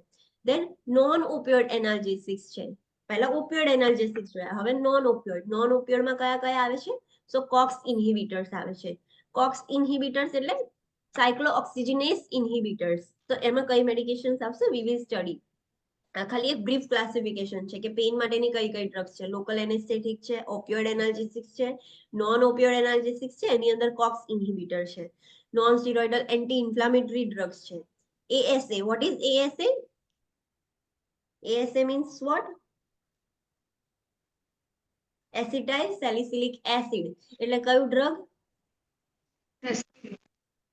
Acetyl yes, aspirin. એનું બીજું નામ છે એસિટાઇલ સેલિસિલિક એસિડ. તો બંને મતલબ શું થાય કે એસ્પિરિન જ થાય. ASA લખ્યું હોય, એસિટાઇલ સેલિસિલિક એસિડ લખ્યું હોય કે એસ્પિરિન લખ્યું હોય, ઓલ ઇઝ ધ સેમ. અને નેક્સ્ટ છે એસિટામિનોફેન. એસિટામિનોફેન પણ પેઇન ઓછું કરે છે. So this are the drugs for the pain, જે આપણે હમણાં સ્ટડી કરીશું પેઇન માટેના drugs. So let's start first, that is local anaesthetics. Local એનેસ્થેટિક્સમાં કયા કયા ડ્રગ આવે? તો ડિબ્યુકેન, લિડોકેન, બેન્ઝોકેન, કોકેન, ટેટ્રાકેન. બધા કેન વાળા હોય, લિગ્નોકેન, આ બધા જે ડ્રગ્સ હોય એ બધા લોકલ એનેસ્થેટિક્સ છે. આમાં જે રેડ ડ્રગ આપ્યું છે, આપણે બધા જ ડ્રગનું ડિટેલમાં નથી ભણવા જવાનું અત્યારે. એક એક ડ્રગનું આપણે એક્શન, સાઇડ ઇફેક્ટ્સ એવું ના જોઈએ. એક જ ડ્રગનું સ્ટડી કરીશું. જેટલા પણ લોકલ એનેસ્થેટિક્સ હોય એની સેમ જ હોય, સિમિલર જ હોય, એટલી બધી ડિફરન્ટ ના હોય. સો જે રેડ ડ્રગ આપેલું છે લિડોકેન, સો હવે નેક્સ્ટ જે આપણે ડ્રગ જોઈશું સો એ લિડોકેન રિલેટેડ ડિટેલમાં જોઈશું, એટલે એ રેડ આપેલું છે. સો લિડોકેન બધા ડ્રગ માટે સેમ જ એપ્લિકેબલ હોય. ક્લાયન્ટને ખાલી એટલું લખ્યું હોય કે લોકલ એનેસ્થેટિક આપ્યા છે તો તમારે આ જ વસ્તુ યાદ રાખવાની. એનો થેરાપ્યુટિક ક્લાસ કયો છે કે એ લોકલ એનેસ્થેટિક્સમાં આવે છે. એનું ક્લાસિફિકેશન લોકલ એનેસ્થેટિક છે. ઇન્ડિકેશન મીન્સ ક્યાં ક્યાં યુઝ તેમાં જરૂર યસ, આપણે કઈ વસ્તુ માટે આપી શકીએ છીએ. તો પેઇનફુલ પ્રોસિજર્સ કરવાની હોય તો એ વખતે આપણે લિડોકેન આપીએ છીએ. લોકલાઇઝ પેઇન થતું હોય કે ડિસ્કમ્ફર્ટ થતું હોય ત્યારે પણ આપણે આપી શકીએ છીએ. એની એક્શન શું છે, એ કેવી રીતે એ વર્ક કરે છે, એનું એક્શન શું છે, તો it stops the axonal conduction by blocking the sodium channels in the axonal membrane. Axonal means what is axon? Axon એટલે શું, આપણે સ્ટડી કર્યું છે. જે ન્યુરોનનો પાર્ટ છે. ન્યુરોનમાં Yes. ન્યુરોનમાં જે એક્શન આવતું હોય. This is the neuron. આવી રીતે ન્યુરોન હતું અને અહીંયા જે એનું મેમ્બ્રેન હતી આવી રીતની. સો ધીસ ઇઝ ધ એક્ઝોન. આને એક્ઝોન કહેવાય. સો એક્ઝોનલ કન્ડક્શન બીજા ન્યુરોન માટે જવા માટે એ એક્ઝોનમાંથી જ ટ્રાવેલ કરે ઇમ્પલ્સિસ. તો એક્ઝોનલ કન્ડક્શનને જ બ્લોક કરશે. તો જે એક્ઝોનમાં સોડિયમ ચેનલ્સ છે એ બ્લોક થઈ જશે. તો કન્ડક્શન જ નહીં થાય તો સેન્સેશન બી નહીં આવે. પેનનું સેન્સેશન જ નથી જતું. તમે અહીંયા કશું કરો છો એ સેન્સેશન જ નથી થતું, નર્વથી આગળ જ નથી જતું, તો ક્લાયન્ટને સેન્સેશન જ નહીં આવે. એટલે નો કન્ડક્શન, નો સેન્સેશન. તો આવી રીતે વર્ક કરે છે. મેક શ્યોર કે તમારા ફાર્મેકોલોજીમાં શું કરવાનું છે. You don't have to remember the action. આ ડ્રગની એક્શન શું છે એવું ક્યાંય નહીં પૂછાય. મેઇનલી આપણે ફાર્મેકોલોજીમાં ફોર ધ એન્ક્લેક્સ આપણે ખાસ શું ધ્યાન રાખવાનું છે, નર્સિંગ કન્સિડરેશન આપણા માટે ઇમ્પોર્ટન્ટ છે. ડ્રગ્સની જે સાઇડ ઇફેક્ટ્સ છે એ ખાસ યાદ રાખવાની છે. આપણને એટલી ખબર હોવી જોઈએ કે આ ડ્રગ ચાલે છે અને ક્લાયન્ટમાં આ સાઇડ ઇફેક્ટ્સ જોવા મળી છે. So we have to stop this medication કે રિપોર્ટ કરવાનું PHCP ને. આપણે એની એક્શનને કોઈ જ લેવા દેવા નથી. ઇન્ડિકેશન તો એટલા માટે કે તમને મેડિકેશનનું નામ જોઈને ખબર પડવી જોઈએ કે આ મેડિકેશન શેના માટે આપી છે. ખાલી નામ લખેલા હશે તો તમને એટલું તો ખબર હોવી જોઈએ ને કે આ મેડિકેશન શેના માટે હોય છે. જેમ એમ્લોડિપિન લખ્યું તો આપણને ખબર હોવી જોઈએ કે આ એન્ટી હાઇપરટેન્સિવ છે, હાઇપરટેન્શન માટે આપ્યું છે. સો એવી રીતે ઇન્ડિકેશન એટલા માટે તમારે યાદ રાખવાનું છે. પણ ક્વેશ્ચન્સ આમાંથી નથી પૂછાતા. આટલામાંથી કશા ક્વેશ્ચન્સ નહીં પૂછાય. એક્ઝામમાં ક્વેશ્ચન્સ એના પરથી પૂછાશે, નર્સિંગ કન્સિડરેશન, બીકોઝ એ આપણા માટેનું છે, એ આપણા કામની વસ્તુ છે. એન્ક્લેક્સમાં ઓલવેઝ નર્સિંગ કન્સિડરેશન પર જ ક્વેશ્ચન હશે. સો એ ખાસ યાદ રાખવાનું. ઉપરનું યાદ નહીં રહે કે એનો ક્લાસ કયો છે, એની એક્શન શું છે, એ યાદ નહીં રહે તો ચાલશે. ઇન્ડિકેશન તો ખબર હોવી જ જોઈએ કે આ મેડિકેશન શેના માટે આપીએ છીએ એવું તો ખબર હોવી જોઈએ આપણને. સો નર્સિંગ કન્સિડરેશન શું યાદ રાખવાનું આપણે? So systemic absorption can result in palpitation, tachycardia and hypertension. Local anaesthetics છે એટલે તમે લોકલી લગાવો છો, બ્લડમાં નથી આપતા, લોકલ લગાવો છો. તો લોકલ અગર એનું સિસ્ટમિક એબ્ઝોર્પ્શન થઈ જાય, એ લોકલ તમે આપ્યું છે. સિસ્ટમિક એબ્ઝોર્પ્શન એટલે જે બ્લડમાં થાય. બ્લડમાં થઈ જાય. યસ. સો બ્લડમાં એબ્ઝોર્પ્શન થાય તો એના લીધે પાલ્પિટેશન્સ થઈ શકે છે. પાલ્પિટેશન્સ મીન્સ હાર્ટબીટ વધી જાય એટલા કે જે ખુદને જ સંભળાય. બાઉન્ડિંગ હાર્ટ રેટ થઈ જશે, એકદમ fast and bounding heart rate થઈ જાય. સો એ પાલ્પિટેશન્સ કહેવાય. ટેકિકાર્ડિયા અને હાઇપરટેન્શન થઈ શકે છે. તો આપણે ખાસ ધ્યાન રાખવાનું કે લિડોકેન આપણે લગાવીએ છીએ કે કોઈ પણ લોકલ એનેસ્થેટિક લગાવીએ છીએ તો સિસ્ટમિક એબ્ઝોર્પ્શન ના થઈ જાય. અને તમને ક્વેશ્ચનમાં એવું આપ્યું હોય કે ક્લાયન્ટને પાલ્પિટેશન, ટેકિકાર્ડિયા, હાઇપરટેન્શન થઈ ગયું અને ક્વેશ્ચનમાં છે કે ક્લાયન્ટને લિડોકેન તમે અપ્લાય કર્યું છે, તો તમને સમજવાનું કે ઓકે ક્લાયન્ટને સિસ્ટમિક એબ્ઝોર્પ્શન થઈ ગયું છે આ ડ્રગનું. Sometimes used with vasoconstrictor, that is epinephrine. Lidocaine vasoconstrictor medication છે like epinephrine, એની સાથે યુઝ કરવામાં આવે છે. કેમ? To limit the absorption of the drug to the surrounding tissues. જે સરાઉન્ડિંગ આપણે લગાવવાનું છે આટલે જ, પણ આજુબાજુના ટિશ્યુઝમાં એબ્ઝોર્બ ના થાય એ ઇન્હિબિટ કરવા માટે, એ લિમિટ કરવા માટે આપણે એપિનેફ્રિન પણ આપીએ છીએ લિડોકેનની સાથે. So these points you have to remember. તમારા કામનું નર્સિંગ કન્સિડરેશન્સ છે, બીજું આપણા કામનું નથી. Okay, so this is about local anaesthetic. એમાં આપણે એક ડ્રગ જોયું, બીજા ડ્રગમાં બી સેમ વસ્તુ જ એપ્લિકેબલ થાય. કોઈ પણ લોકલ એનેસ્થેટિક હોય આટલી જ વસ્તુ યાદ રાખવાની. નેક્સ્ટ છે ઓપિયોઇડ એગોનિસ્ટ. ઓપિયોઇડ એનાલ્જેસિક્સમાં બી 3 ક્લાસિફિકેશન હતા: એગોનિસ્ટ, એન્ટાગોનિસ્ટ અને એન્ટાગોનિસ્ટ. એગોનિસ્ટ શું કરશે? એની એક્ટિવિટીને ઇન્ક્રીઝ કરશે. તો ઓપિયોઇડ એગોનિસ્ટ કયા કયા છે? Morphine, codeine, મેપેરિડીન, ફેન્ટાનિલ, ઓક્ઝીકોડોન, હાઇડ્રોકોડોન, હાઇડ્રોમોર્ફોન, ઓક્સીમોર્ફોન. આ બધા ઓપિયોઇડ એગોનિસ્ટ છે કે જેની એક્ટિવિટી ઇન્ક્રીઝ કરશે. So let's take let's study one drug with the example. So આપણે મોર્ફિન હવે જોઈએ. મોર્ફિનનું થેરાપ્યુટિક ક્લાસ શું છે? તો ઓપિયોઇડ એનાલ્જેસિક્સ છે, અને એમાં બી સ્પેસિફિક કયું છે? ઓપિયોઇડ એનાલ્જેસિક એનો ક્લાસ છે, પણ સ્પેસિફિક કયું ઓપિયોઇડ એનાલ્જેસિક છે? એગોનિસ્ટ. યસ, ઓપિયોઇડ એગોનિસ્ટ છે. ઇન્ડિકેશન શું છે? શેમાં આપે છે ઓપિયોઇડ્સ? જ્યારે પેઇન હોય ત્યારે જ આપે. જ્યારે આમ બધા જ નોન ઓપિયોઇડ મેનેજમેન્ટ કરી લીધું પણ નથી થતું, ત્યારે લાસ્ટમાં ઓપિયોઇડ આપણે આપીએ. સો પેઇન માટે આપીએ છીએ. એક્શન શું છે? એ કેવી રીતે પેઇન ઓછું કરે છે? તો it binds to opiate receptor in the central nervous system and alters the perception of pain while producing a general depression of the central nervous system. જે સેન્ટ્રલ નર્વસ સિસ્ટમના જે રિસેપ્ટર્સ છે, ઓપિએટ રિસેપ્ટર્સ, જે specifically ઓપિયોઇડ drugs જોડે જ bind થાય. સો એ receptors જોડે bind થઈને પરસેપ્શન જ ઓલ્ટર કરી દેશે. આખું સેન્ટ્રલ નર્વસ સિસ્ટમ જ ડિપ્રેસ કરી દે. તો પેઇનનું સેન્સેશન જશે બી ખરા નર્વ્સ જોડે, પણ સેન્ટ્રલ નર્વસ સિસ્ટમને જ ખબર નહીં પડતી કે પેઇન થાય છે. સો એવી રીતે પેઇનનું સેન્સેશન બંધ થઈ જશે ક્લાયન્ટને. ધ ઇમ્પોર્ટન્ટ હવે આપણા કામની વસ્તુ હોય નર્સિંગ કન્સિડરેશન શું આપણે ધ્યાનમાં રાખવાના? So common side effects is constipation. Opioid ચાલતા હોય તો કોન્સ્ટિપેશન એનો કોમન સાઇડ ઇફેક્ટ છે. સીએનએસ ડિપ્રેસન્ટ્સ જોવા મળશે. તો ડિક્રીઝ સીએનએસ ડિપ્રેશન થઈ જાય તો decrease respiration, decrease heart rate ને એક્સેટ્રા બધું જ ઓછું થઈ જશે. હાઇપોટેન્શન બધું જ ઓછું થઈ જશે. તો એ વસ્તુ ખાસ મોનિટર કરવાની છે, આપણે ખાસ ધ્યાન રાખવાનું છે. એ સીએનએસ ડિપ્રેસન્ટ છે. ઓપિયોઇડ એનાલ્જેસિક્સ છે એ સેન્ટ્રલ નર્વસ સિસ્ટમને ડિપ્રેસ કરે છે. તો રેસ્પિરેટરી રેટ ડિપ્રેસ થશે, હાર્ટ રેટ ડિક્રીઝ થશે, બ્લડ પ્રેશર રિડ્યુસ થઈ જશે, બધું જ થશે. સો મોનિટર રેસ્પિરેટરી સ્ટેટસ એ રેડ પોઈન્ટથી આપ્યું છે, એટલે ખાસ ઇમ્પોર્ટન્ટ છે, because airway is our priority. So respiratory rate ખાસ મોનિટર કરવાનો જો તમે ઓપિયોઇડ ચાલતા હોય ક્લાયન્ટને તો. એનો એન્ટીડોટ શું છે ઓપિયોઇડનો? નેલોક્ઝોન. સો એ પણ યાદ રાખવાનું. નેલોક્ઝોન is the antidote four ઓપિયોઇડ એગોનિસ્ટ. ઓપિયોઇડ analgesics છે એમાં કોઈ પણ લઈ લો, મોર્ફિન લો કે ઓક્સિકોડોન, હાઇડ્રોકોડોન, બધા જ કોઈ બી એનો ઓપિયોઇડનો એન્ટીડોટ શું છે? Naloxone. So you have to remember this. Next છે ઓપિયોઇડના સાઇડ ઇફેક્ટ્સ.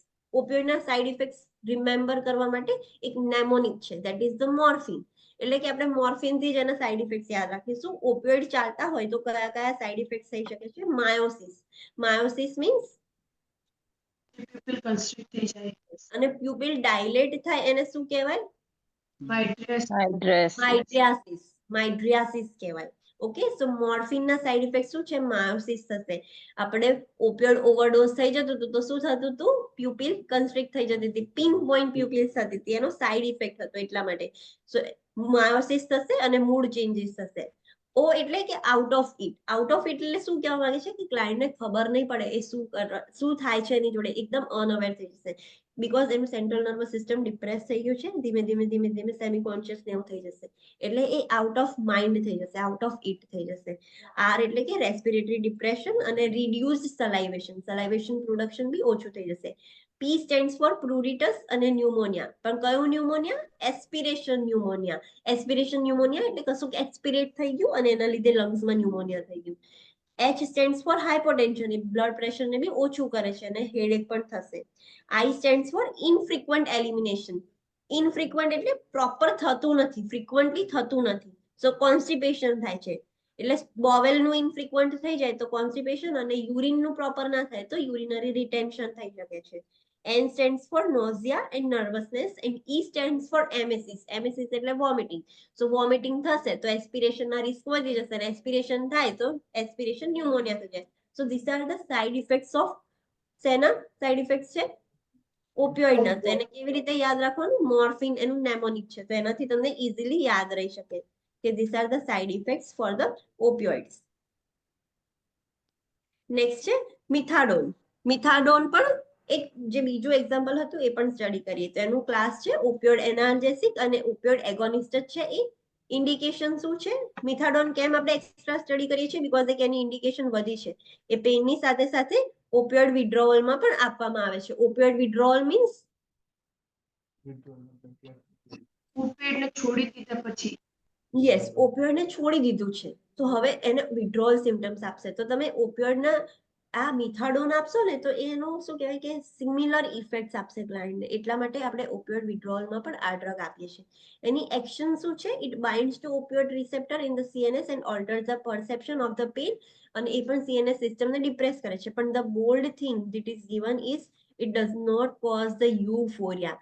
બીજા બધા ઓપિયોઇડ્સ આપશો ને તો ક્લાયન્ટને યુફોરિયા થશે, આમ સારું ફીલ થશે, એક્સાઇટેડ, હેપીનેસ ફીલ થશે. એટલે લોકોને ઓપિયોઇડ નો અબ્યુઝ કરવાની આદત પડી જાય. અબ્યુઝ એટલે જ થાય જ્યારે ક્લાયન્ટને યુફોરિયા નામ સારું ફીલ થાય ને કોઈ દવાથી, એટલે જ એનો મિસયુઝ કરે. પણ આ જે મેડિકેશન્સ છે એનાથી યુફોરિયા નથી થતું, એટલે તમે વિડ્રોલ વાળા ક્લાયન્ટને આપી શકો છો. એ નર્સિંગ કન્સિડરેશન એની યાદ રાખવા માટે શું છે? Long half life. Long half life એટલે શું કહેવા માંગે છે?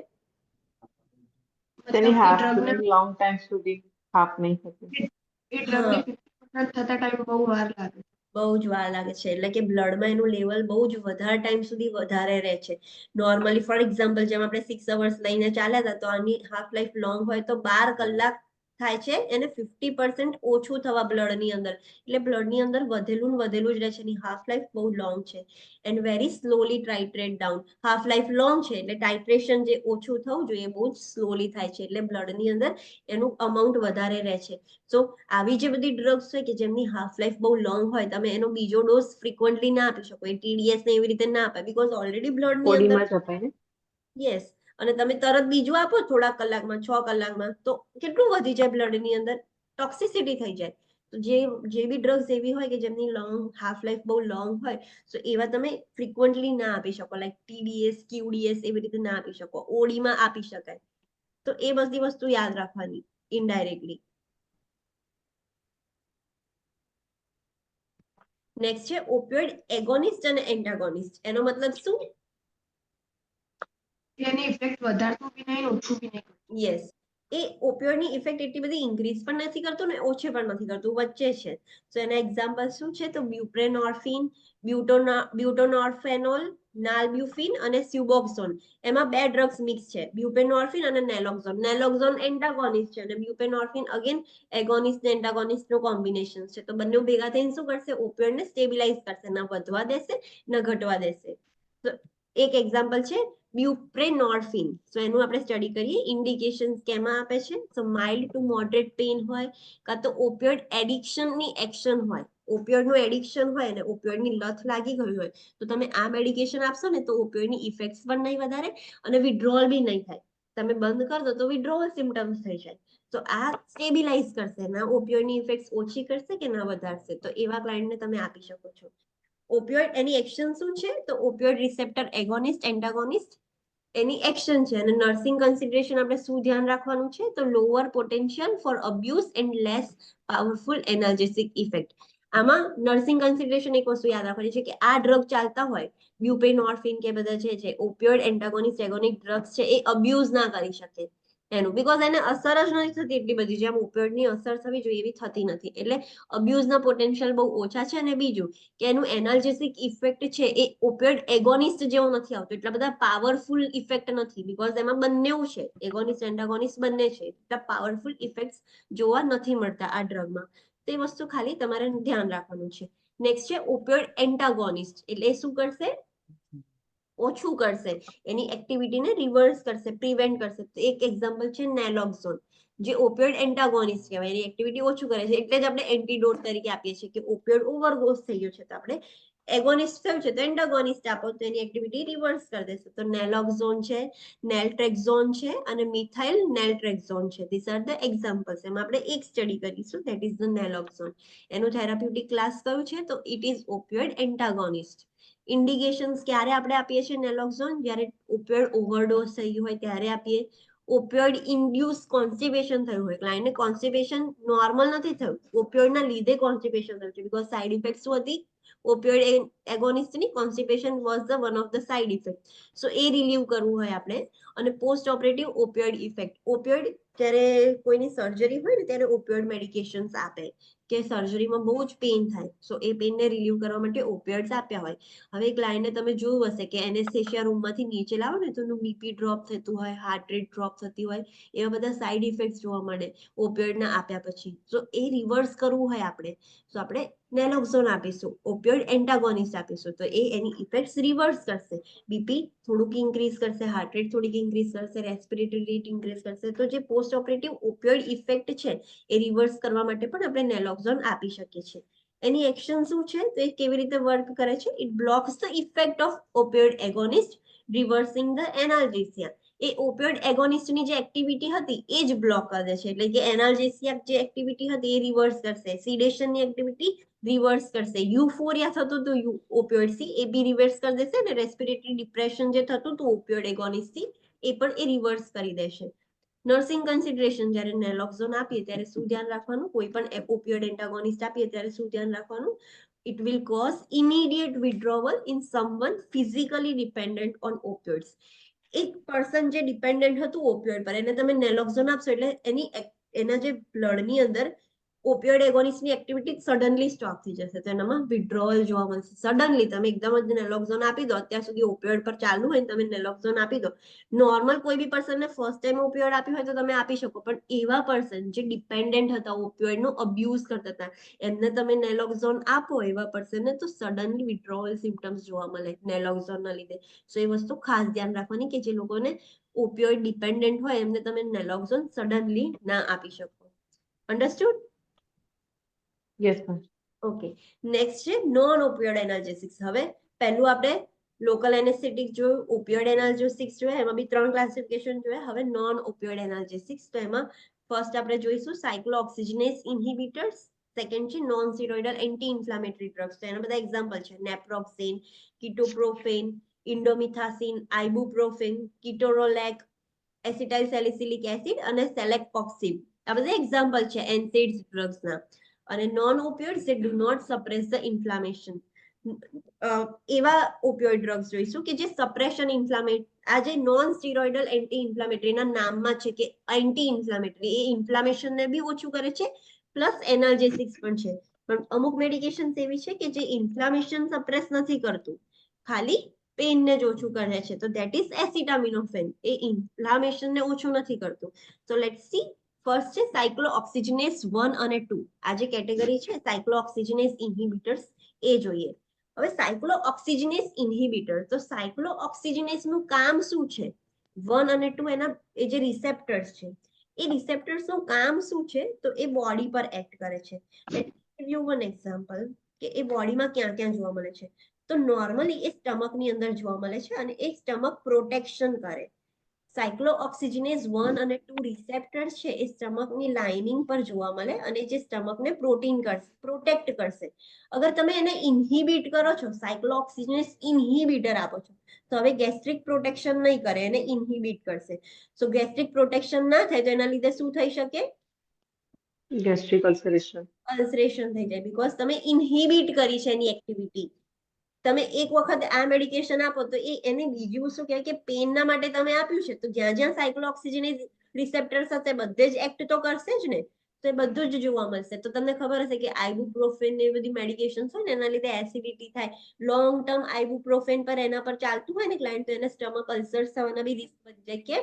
બીકોઝ એ સાયક્લોજીનેસ જે રિસેપ્ટર છે એની એક્ટિવિટીને ઇન્હિબિટ કરે છે. એની એક્ટિવિટી શું હતી? સ્ટમક લાઇનિંગને પ્રોટેક્ટ કરવાનું.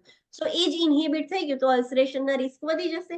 પછી એ બીજું કામ શું કરે છે? પ્લેટલેટ એગ્રીગેશન થવા દે છે, પ્લેટલેટ્સ બધી ભેગી થાય છે, બ્લડ ક્લોટિંગ થવા દે છે.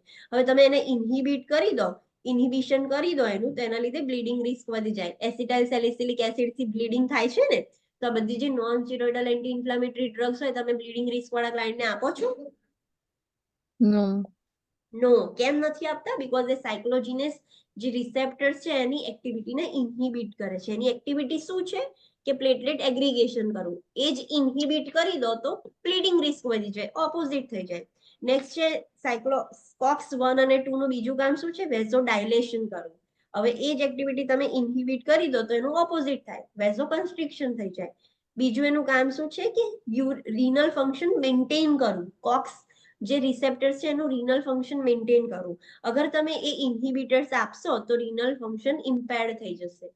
સેકન્ડ કામ શું છે એનું? ઇન્ફ્લામેશન અને પેન કરવું. તમને ક્યાંક વાગે છે તો એ ત્યાં આગળ ઇન્ફ્લામેટરી પ્રોસેસ થાય જ. કશું બી બોડીમાં ઇન્જરી થાય ને એટલે ઇન્ફ્લામેટરી રિએક્શન સ્ટાર્ટ થઈ જાય અને તમને ત્યાં પેઇન બી થાય, એ કોના લીધે થાય છે? સાયક્લોઓક્સિજનેસ રિસેપ્ટર્સના લીધે થાય છે.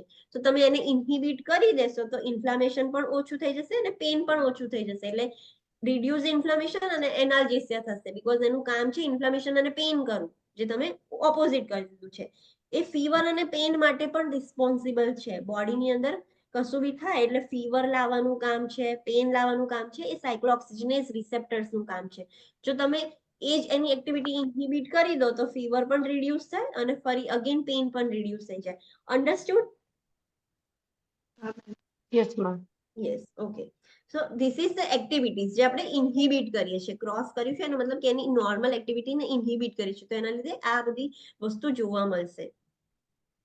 So let's see one drug that is ibuprofen, જે કોમનલી આપણે યુઝ કરીએ છીએ. તો ઇન્ડિકેશન શું છે? ઇન્ફ્લામેશન. કેવું inflammation? RA means rheumatoid arthritis, OA means osteoarthritis, બ્રુસાઇટિસ, કશું બી ઇન્ફ્લામેશન થયું છે, તમે આ ડ્રગ્સ આપશો સો એ ઇન્ફ્લામેશન ઓછું કરી દેશે. માઇલ્ડ ટુ મોડરેટ પેઇન થતું હોય કે ફીવર હોય ત્યારે તમે આપી શકો છો. સિવિયર પેઇનમાં તો આપણે ઓપિયોઇડ એનાલ્જેસિક્સ જ આપવા પડે. માઇલ્ડ ટુ મોડરેટ પેઇનમાં આઇબુપ્રોફેન આપી શકો. ફીવર હોય તો પણ પેઇન આપી શકો. એની એક્શન શું છે? તો એ પ્રોસ્ટાગ્લેન્ડિન છે એને જ બ્લોક કરશે. પ્રોસ્ટાગ્લેન્ડિન અ કાઇન્ડ ઓફ હોર્મોન છે, એને જ પ્રોસ્ટાગ્લેન્ડિનને બ્લોક કરી દેશે, તો એના લીધે ઇન્ફ્લામેશન, પેઇન અને ફીવર ઓછું થઈ જશે. પ્રોસ્ટાગ્લેન્ડિનનું કામ શું છે? ઇન્ફ્લામેશન કરવું, પેઇન કરવું અને ફીવર લાવવું. હવે પ્રોસ્ટાગ્લેન્ડિન જ બ્લોક થઈ જાય તો ત્રણ વસ્તુ બ્લોક થઈ જશે. ક્લાયન્ટને એક્સપિરિયન્સ જ નહીં થાય, ઇન્ફ્લામેશન બી નહીં, પેઇન પણ નહીં ને ફીવર પણ નહીં.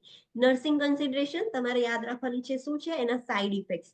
તો એના ગેસ્ટ્રિક અલ્સરેશન થતું હતું. તમે ઇન્ફ્લામેશન, પેઇન અને ફીવર માટે આપ્યું, પણ એ કોક્સ રિસેપ્ટર્સ હતા, એ પ્રોટેક્શન બી કરતા હતા, એ બી ઇન્હિબિટ થશે જોડે જોડે. તો ગેસ્ટ્રિક અલ્સરેશન બી થાય છે, બ્લીડિંગ પણ થાય છે. એનું સાઇડ ઇફેક્ટ્સ છે.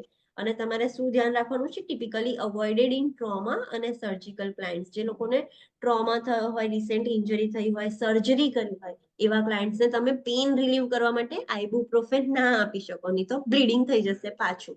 સો એ વસ્તુ ધ્યાન રાખવાની.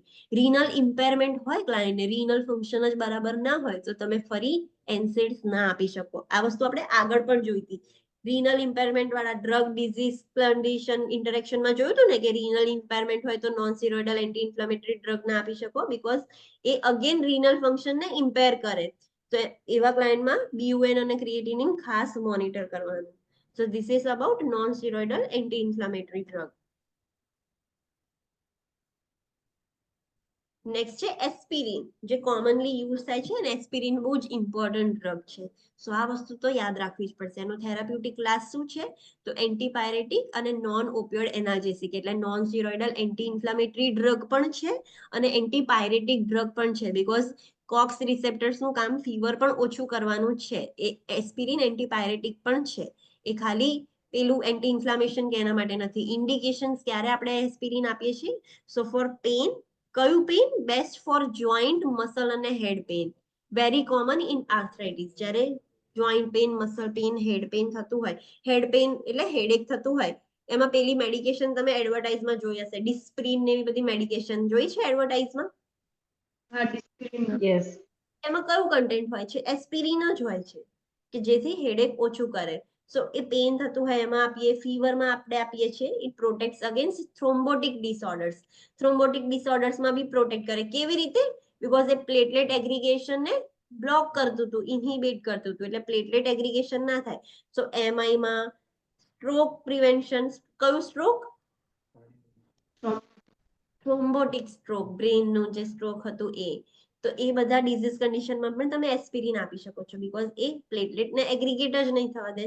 જે કોક્સના જે ફંક્શન્સ હતા એ યાદ રાખો તો એના પરથી આઈડેન્ટિફાઈ થશે. એક્શન એ શું કરે છે, કેવી રીતે વર્ક કરે છે? ઇટ ઇન્હિબિટ્સ ધ પ્રોડક્શન ઓફ પ્રોસ્ટાગ્લેન્ડિન, જેના લીધે ફીવર, ઇન્ફ્લામેશન અને પેઇન ઓછું થાય છે. અગેન મેઇન એ બીજું શું કરે છે? It decreases the platelet aggregation leading to the decrease in ischemic disease. જે ઇસ્કેમિક ડિસીઝ છે એ નથી થવા દેતું, પ્લેટલેટ એગ્રીગેશન જ નથી થવા દેતું, બીકોઝ કોક્સ રિસેપ્ટર્સ છે 1 અને 2 એ બ્લોક થઈ ગયા છે. જ્યારે પણ ક્લાયન્ટને એસ્પિરિન ચાલતું હોય ત્યારે નર્સિંગ કન્સિડરેશન ખાસ શું ધ્યાન રાખવાની તમારે? તો રિસ્ક ફોર બ્લીડિંગ એ બહુ જ ખાસ છે.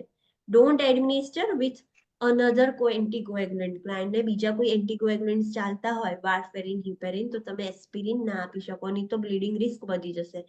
Discontinue 5 to 7 days prior to surgery. Client already aspirin લેતું હોય, ક્લાયન્ટને આર્થરાઇટિસ હોય કાં તો એમઆઈ કે એવું કશી કન્ડિશન હોય રિસ્ક અને ઓલરેડી એસ્પિરિન લેતું હોય તમારે સર્જરી કરવાની હોય તો 5 to 7 days પહેલા એસ્પિરિન બંધ કરાવવી પડે.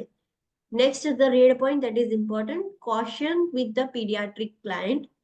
પીડિયાટ્રિક ક્લાયન્ટમાં જો તમે એસ્પિરિન આપો તો રેઝ સિન્ડ્રોમ થાય. આ સિન્ડ્રોમ આપણે પીડિયાટ્રિક કન્ડિશનમાં ભણીશું.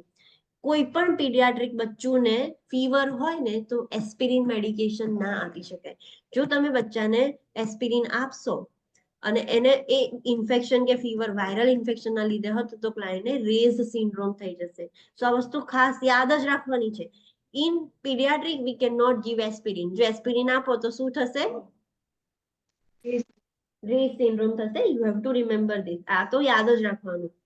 Then only time it is commonly used in pediatrics in Kawasaki disease. Aspirin pediatric client ને આપવાનું જ નહીં. એક જ કન્ડિશનમાં આપણે આપી શકીએ છીએ in paediatric client. A condition કઈ છે? કાવાસ્કીસ ડિસીઝ. કાવાસ્કીસ ડિસીઝમાં શું થાય? વી will study again in paediatrics, પણ હું કહી દઉં કે એમાં જે બ્લડ વેસલ્સ હોય મતલબ આર્ટરીઝ ને બધી જે વેસલ્સ છે એમાં ઇન્ફ્લામેશન થઈ જશે, સ્વેલિંગ થઈ જશે આખી બોડીમાં. સો આ જ ડિઝીઝ કન્ડિશન એવી છે કે જેની અંદર તમે એસ્પિરિન આપી શકો છો ઇન પીડિયાટ્રિક ક્લાયન્ટ. બાકી કોઈ પણ પીડિયાટ્રિક ક્લાયન્ટને એસ્પિરિન ડ્રગ ના અપાય, ભૂલથી પણ ના અપાય. તો એ વસ્તુ ખાલી યાદ રાખવાની. અને સેલિસિલિઝમ જોવા મળે. સેલિસિલિઝમ એટલે કે એસ્પિરિનની ટોક્સિસિટી થઈ ગઈ છે. એએસએ ટોક્સિસિટી એટલે કે એસિટાઇલ સેલિસિલિક એસિડની ટોક્સિસિટી થઈ ગઈ છે. તો તમને કેવી રીતે ખબર પડશે કે એસ્પિરિન ટોક્સિસિટી થઈ ગઈ છે? તો એના સાઇન એન્ડ સિમ્પટમ્સ શું છે? ટીનિટસ જોવા મળશે. What is tinnitus? Ringing in the ear, ringing sound આવશે. સ્વેટિંગ, હેડેક, ડિઝીનેસ અને મેટાબોલિક એસિડોસિસ પણ થઈ જાય છે. So aspirin is important drug. એ આપણે એમાં નર્સિંગ કન્સિડરેશન ખાસ ધ્યાન રાખવાનું કે બ્લીડિંગનું રિસ્ક વધારે છે તો કયા પેશન્ટને નહીં આપવાનું. એન્ટીકોગ્યુલન્ટ ચાલતા હોય કે સર્જરી હોય પહેલા બંધ કરી દેવાની. પીડિયાટ્રિક્સમાં તો બિલકુલ નહીં આપવાની. એનું રેશનલ શું છે? કેમ નહીં આપવાનું? રેઝ સિન્ડ્રોમ થઈ શકે છે. સિન્ડ્રોમ થઈ જાય છે એટલા માટે. કઈ એક જ ઓનલી કન્ડિશન છે ઇન પીડિયાટ્રિક્સ કે જેમાં તમે એસ્પિરિન આપી શકો છો? કાવાસ્કીસ ડિસીઝ. યસ. અને એની ટોક્સિસિટી નું પણ ખાસ ધ્યાન રાખવાનું કે એસ્પિરિન ટોક્સિસિટી ના થઈ જાય. ટોક્સિસિટી થશે તો તમને કેવી રીતે ખબર પડશે? ટીનિટસની કમ્પ્લેન કરશે, સ્વેટિંગ, હેડેક, ડિઝીનેસ, મેટાબોલિક એસિડોસિસ એ બધું જોવા મળશે. તો એનાથી તમને આઈડેન્ટિફાઈ થશે કે ક્લાયન્ટને એસ્પિરિન ટોક્સિસિટી થઈ ગઈ છે. નેક્સ્ટ છે એસિટામિનોફેન. એસિટામિનોફેન એ નોન સ્ટીરોઇડલ એન્ટી ઇન્ફ્લામેટરીમાં નથી આવતું બીકોઝ એ ઇન્ફ્લામેશન રિડ્યુસ નથી કરતું. એ ખાલી પેન જ રિડ્યુસ કરે છે, પેન અને ફીવર. ઇન્ફ્લામેશનમાં એનો કોઈ જ રોલ નથી. તો એનો થેરાપ્યુટિક ક્લાસ શું છે? એન્ટીપાયરેટિક અને analgesics. It does not comes under non steroidal anti inflammatory drug. એ એન્ટીપાયરેટિક છે અને એનાલ્જેસિક્સ છે. No anti inflammatory properties. એની કોઈ જ એન્ટી ઇન્ફ્લામેટરી પ્રોપર્ટીઝ નથી. ઇન્ડિકેશન શું છે? આપણે કઈ કન્ડિશનમાં આપીએ છીએ? તો જ્યારે ક્લાયન્ટને પેન અને ફીવર હોય ત્યારે જ આપણે એસિટામિનોફેન આપીએ છીએ. એસિટામિનોફેન એટલે કયું drug? Paracetamol. Yes. So a paracetamol નથી કહેવાતું. In NCLEX it is called as acetaminophen. So don't get confused કે આ તો ફર્સ્ટ ટાઈમ જોયું છે. એક્શન શું છે? એસિટામિનોફેન શું કરે? તો it inhibits the synthesis of prostaglandin which plays a role in transmission of pain signals and fever response. prostaglandin નું ત્રણ કામ હતું: ઇન્ફ્લામેશન, પેન અને ફીવરના રિસ્પોન્સને બ્રેન સુધી લઈ જવાનું. તો આનું બી શું કામ છે કે પ્રોસ્ટાગ્લેન્ડિનના સિન્થેસિસને જ પ્રોસ્ટાગ્લેન્ડિન જ પ્રોડ્યુસ નહીં થાય તો પેનના અને ફીવરના રિસ્પોન્સ જ નહીં જાય. નર્સિંગ કન્સિડરેશન આપણે ખાસ ધ્યાન રાખવાની છે. શું છે? તો overdose or taking acetaminophen with alcohol causes toxic metabolite to build up and it can cause major liver damage. આપણને ખબર છે એસિટામિનોફેન PCM ઓવરડોઝ થઈ જાય કાં તો આલ્કોહોલ જોડે લેવામાં આવે તો શું થાય? હિપેટોટોક્સિસિટી થાય. તો એ વસ્તુ ખાસ ધ્યાન રાખવાની. મેક્સિમમ ડેલી ડોઝ કેટલો આપી શકો છો કોઈ પણ ક્લાયન્ટમાં? 4 mg ના 4 ગ્રામ. તમને તમારી હોસ્પિટલ સાઈડ ખબર હશે કે કોઈ બી જે લોકો હોસ્પિટલ સાઈડ વર્ક કર્યું હશે કે કરતા હશે, આપણે PCM ના પાઇન્ટ આપીએ છીએ 100 ml ના. જોયા છે પાઇન્ટ સ્ટુડન્ટ લાઈફમાં? Yes yes. કેપિમોલ, ફેબિમોલ એવા બધા નામ હોય છે. તો એની અંદર ક્યારેક ઇન્ટરેસ્ટ થઈને વાંચ્યું છે કે એમાં પેરાસિટામોલ નું કેટલું કન્ટેન્ટ હોય છે? 1 ગ્રામ. 1 ગ્રામ હોય છે. ગ્રામ હોય છે, યસ. અને જે લોકોને બહુ જ ફીવર હોય તો એ લોકોને આ પીસીએમ ના જે પાઇન્ટ છે એ QDS માં ચાલતા હશે, તમે જોયા હશે તો 6-12 એવી રીતે ચાલતા હોય. તો એવરી મતલબ QDS માં ચાલતા હોય તો કેટલું થયું? 4 ગ્રામ 111 એટલે 4 ગ્રામ થઈ ગયું આખા દિવસનું.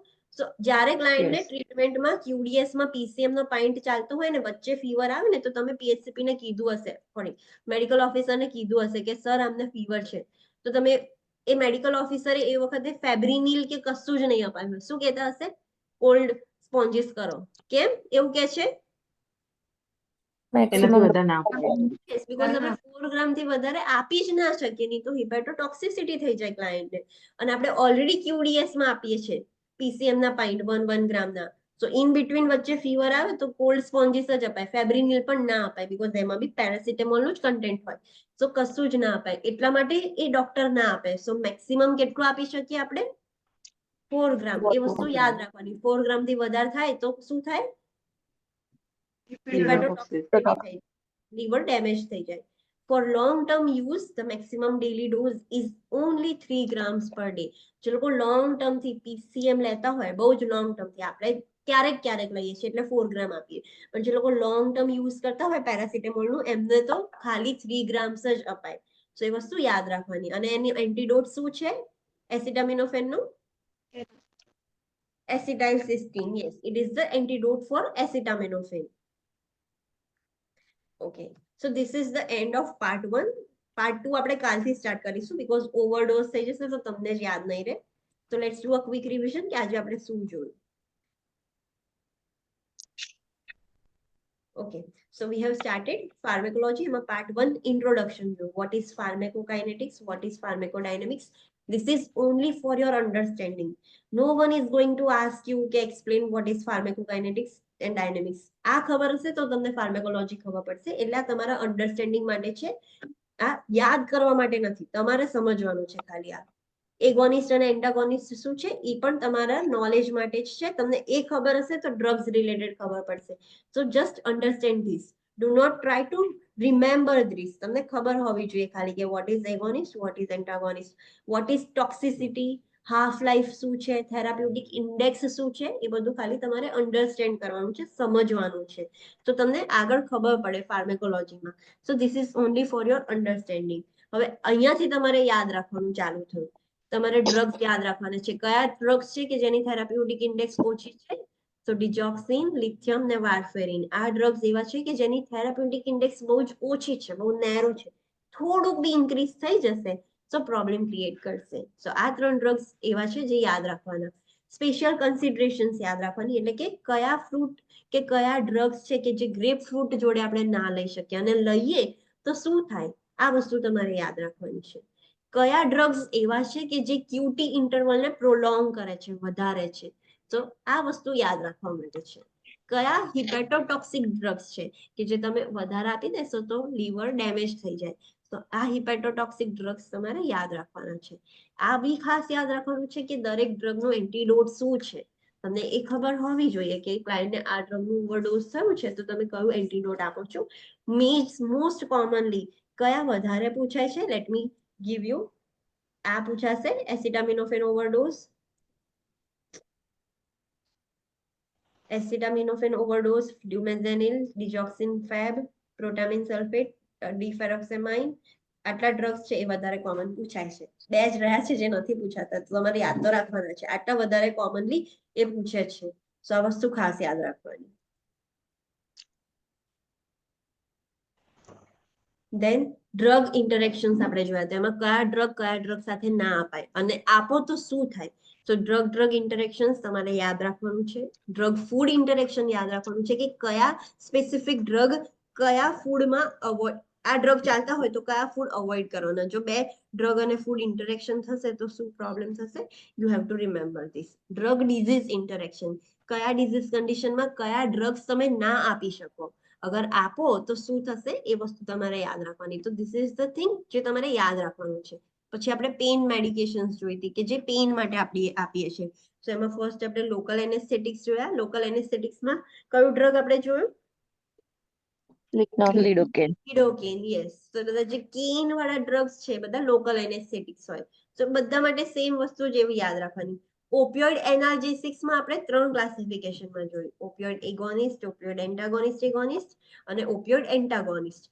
પછી નોન ઓપિયોઇડ એનાલ્જેસિક્સ જોયા. એમાં ફર્સ્ટ આપણે કોક્સ ઇન્હિબિટર્સ જોયા. એટલે કયા? Non steroidal anti inflammatory drugs છે એ કોક્સ ઇન્હિબિટર્સમાં આવે.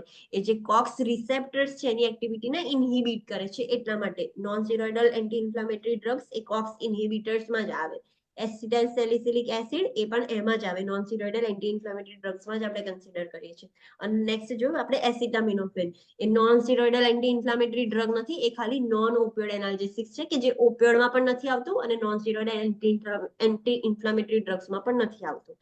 સો લોકલ એનેસ્થેટિક્સમાં જેટલા બી કેન વાળો હોય આવી રીતે યાદ રાખવાનું. તમને ડ્રગનું નામ આપેલું હોય બેન્ઝોકેન, ડ્યુબિકેન, લિગ્નોકેન, તો ખબર પડવી જોઈએ કે હા આ લોકલ એનેસ્થેટિક નું ડ્રગ છે. તો એમાં ખાસ તમારે શું ધ્યાન રાખવાનું છે? બધી ડ્રગ્સમાં તમારા માટે શું ઇમ્પોર્ટન્ટ છે?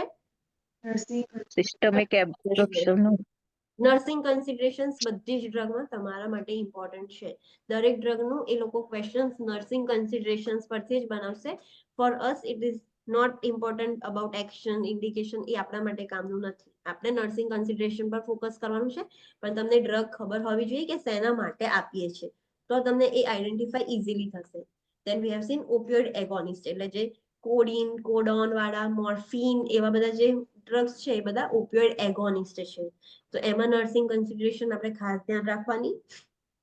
ધેન આપણે સાઇડ ઇફેક્ટ્સ કેવી રીતે યાદ રાખીશું? તો there is a mnemonic, morphine. Opioid એગોનિસ્ટના સાઇડ ઇફેક્ટ્સ છે મોર્ફિન. તો તમને ઇઝીલી યાદ રહી શકે કે M stands for this, O stands for this ને R stands for this. Then second drug આપણે જોયું હતું મિથાડોન. મિથાડોન એ કેવું છે કે એ યુફોરિયા નથી કરતું. ધેટ ઇઝ ઓપિયોઇડ એગોનિસ્ટ જ છે, પણ એ એક એકલું ડ્રગ છે કે જે યુફોરિયા નથી કરતું. એટલે વિથડ્રોલ વાળા ક્લાયન્ટને તમે આ ડ્રગ આપશો ને તો યુફોરિયા નહીં થાય, પણ એની બોડીની જે નીડ છે ઓપિયોઇડની એ પણ પૂરી થઈ જશે. તો એમાં નર્સિંગ કન્સિડરેશન તમારે યાદ રાખવાની. ધેન ઓપિયોઇડ એગોનિસ્ટ, એન્ટાગોનિસ્ટ એટલે એવા ડ્રગ કે જે ઓપિયોઇડની એક્ટિવિટીને ઇન્ક્રીઝ પણ નથી કરતા અને ડિક્રીઝ પણ નથી કરતા, બેલેન્સમાં રાખે છે. તો એમાં આપણે એક ડ્રગનું એક્ઝામ્પલ જોયું, બ્યુપ્રેનોર્ફિન. તો એનું ઇન્ડિકેશન્સ જોયું, એની એક્શન્સ જોઈ અને નર્સિંગ કન્સિડરેશન્સ જોયા કે એ અબ્યુઝ બી ના થવા દે, બીકોઝ એની એક્ટિવિટી એટલી બધી વધતી જ નથી. એટલે ક્લાયન્ટ અબ્યુઝ પણ નહીં કરી શકે એનું ડ્રગનું, અને એના એટલા બધા સારા એનાલ્જેસિક ઇફેક્ટ પણ નથી, બીકોઝ એ એન્ટાગોનિસ્ટ પ્રોપર્ટી પણ છે એની અંદર. So both things are there. Opioid agonist, antagonist means કે એની એક્ટિવિટીને રિવર્સ કરે છે, ઓછી કરે છે, પ્રિવેન્ટ કરે છે. તો નેલોક્ઝોન એનું બેસ્ટ એક્ઝામ્પલ છે. This are the other examples. એમાં નેલોક્ઝોન આપણે જોયું કે કયા પેશન્ટમાં આપીએ છીએ, કેવી રીતે વર્ક કરે છે. નર્સિંગ કન્સિડરેશન ખાસ ધ્યાન રાખવાનું આપણે. દેન નોન ઓપિયોઇડ એનાલ્જેસિક્સમાં કયા આવે કે જે ઓપિયોઇડ વાળા નથી. સો સાયક્લોઓક્સિજનેઝ ઇન્હિબિટર્સ એમાં કયા છે? તો non steroidal anti inflammatory drugs. એના લિસ્ટ ઓફ ડ્રગ્સ આપણે જોયા કે આ બધા જ non steroidal anti inflammatory drugs છે. અને એવું ડ્રગ જોયું કે જે ઓપિયોઇડ પણ નથી અને ઇન્ફ્લામેટરી પણ નથી, એન્ટી ઇન્ફ્લામેટરી પણ નથી અને નોન ઓપિયોઇડ છે. તો એવું કયું ડ્રગ છે? એસિટામિનોફેન. યસ. સો સાયક્લોઓક્સિજનેઝ શું છે? એ જે રિસેપ્ટર છે સાયક્લોઓક્સિજનેઝ 1 અને 2, એનું ફંક્શન જો કે ક્યાં જોવા મળે છે ને એનું કામ શું છે. અગર તમે એને ઇન્હિબિટ કરી દેશો તો શું શું જોવા મળશે? એટલે જે પણ ક્લાયન્ટ કોક્સ ઇન્હિબિટર્સ લેતું હોય, એમના gastric concentration, bleeding, vasoconstriction, renal impairment, reduce inflammation and pain અને ફીવર એ બધું જ જોવા મળે, બીકોઝ એ બધી જ એક્ટિવિટી ઇન્હિબિટ કરી દેશે. સો એનું એક્ઝામ્પલ જોયું કે આઇબુપ્રોફેન. તો કયા ક્લાયન્ટને આપીએ છીએ, ઇન્ડિકેશન શું છે, એની એક્શન શું છે અને સાઇડ ઇફેક્ટ્સ છે એ આપણે યાદ રાખવાનું છે. સાઇડ ઇફેક્ટ્સ એ નર્સિંગ કન્સિડરેશન્સમાં આવે, તો એ આપણા કામની વસ્તુ છે, એ તમારે યાદ રાખવાનું છે.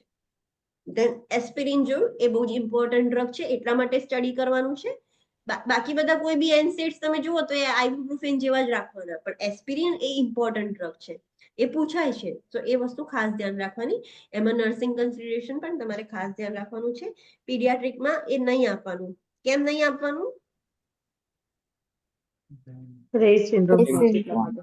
અને એક જ ઓનલી કન્ડિશન જેમાં તમે આપી શકો છો ઇન પીડિયાટ્રિક ક્લાયન્ટ. કઈ કન્ડિશન? કાવાસ્કીસ ડિસીઝ. યસ. સો આ બધી કન્સિડરેશન્સ તમારે યાદ રાખવાની છે. ટોક્સિસિટી થઈ જશે તો તમને કેવી રીતે ખબર પડશે? અને કોઈ પણ બ્લીડિંગ રિસ્ક વાળા પેશન્ટ હોય એમનામાં એસ્પિરિન ના અપાય. એને બીજા કોઈ એન્ટીકોગ્યુલન્ટ્સ ચાલતા હોય તો પણ ના અપાય. સર્જરી કરવાની હોય તો પહેલેથી વિથહોલ્ડ કરવી પડે, ડિસકન્ટિન્યુ કરવી પડે. દેન આપણે એસિટામિનોફેન જોયું હતું. એસિટામિનોફેન એ એન્ટીપાયરેટિક છે અને એનાલ્જેસિક છે. એ ઓપિયોઇડ ડ્રગ્સ પણ નથી અને એન્ટી ઇન્ફ્લામેટરી ડ્રગ પણ નથી. એ જસ્ટ એન્ટીપાયરેટિક અને એનાલ્જેસિક ડ્રગ્સ છે, એટલે કે નોન ઓપિયોઇડ નોન ઇન્ફ્લામેટરી ડ્રગ્સ છે. તો એનું એક્શન જોયું હતું, નર્સિંગ કન્સિડરેશન જોઈ હતી. મેક્સિમમ તમે કેટલો ડોઝ આપી શકો છો એસિટામિનોફેનનો? 4 ગ્રામ. 4 ગ્રામ. અગર 4 ગ્રામ થી વધી જશે તો શું થશે? કઈ Liver toxicity? toxicity. Yes, Liver હિપેટોટોક્સિસિટી થઈ જાય. અને જે લોંગ ટર્મ થી યુઝ કરે છે એસિટામિનોફેન, એમને કેટલો મેક્સિમમ ડોઝ આપી શકો? 3 Only ગ્રામ. ઓકે. અને એનો એન્ટીડોટ શું છે? એસિટાઇલસિસ્ટીન ઓર N-એસિટાઇલસિસ્ટીન. અને ઓપિયોઇડ નો એન્ટીડોટ શું છે? Naloxone. ઓકે. ખબર પડી ફાર્મેકોલોજીમાં? હા. ઓકે. એવું તો નથી ને કે ફાર્મેકોલોજી ઉપરથી જાય છે, બીકોઝ ઇટ ઇઝ ઇમ્પોર્ટન્ટ. આપણે વાંધો નહીં, થોડુંક થોડુંક. તમને એવું લાગે કે ઇન બિટવીન આમ બહુ જ હેડેક થઈ જાય કે મેડમ નથી જતું દિમાગમાં, તો you can tail me in between. આપણે વચ્ચે થોડોક એક્સ્ટ્રા બ્રેક લઈ લઈશું. બટ એવું નથી કે આપણે આ પતાવવાનું છે anyhow in this much of time. તો પતાવવા ખાતર નથી પતાવવાનું, આપણે સમજવાનું છે. સો આપણે સ્લોલી બ્રેક લઈ લઈને કરીશું. Don't worry about that. Any doubt in this? No, ma'am. No, ma'am. Ma'am આપ PDF શેર કરાશે? Yes, I will share it. Complete થઈ જશે એટલે હું તમને શેર કરી દઈશ PPT. Okay ma'am, thank you. Thank you, ma'am. Thank you. See you tomorrow at 9 a.m. Thank you. Thank you, ma'am.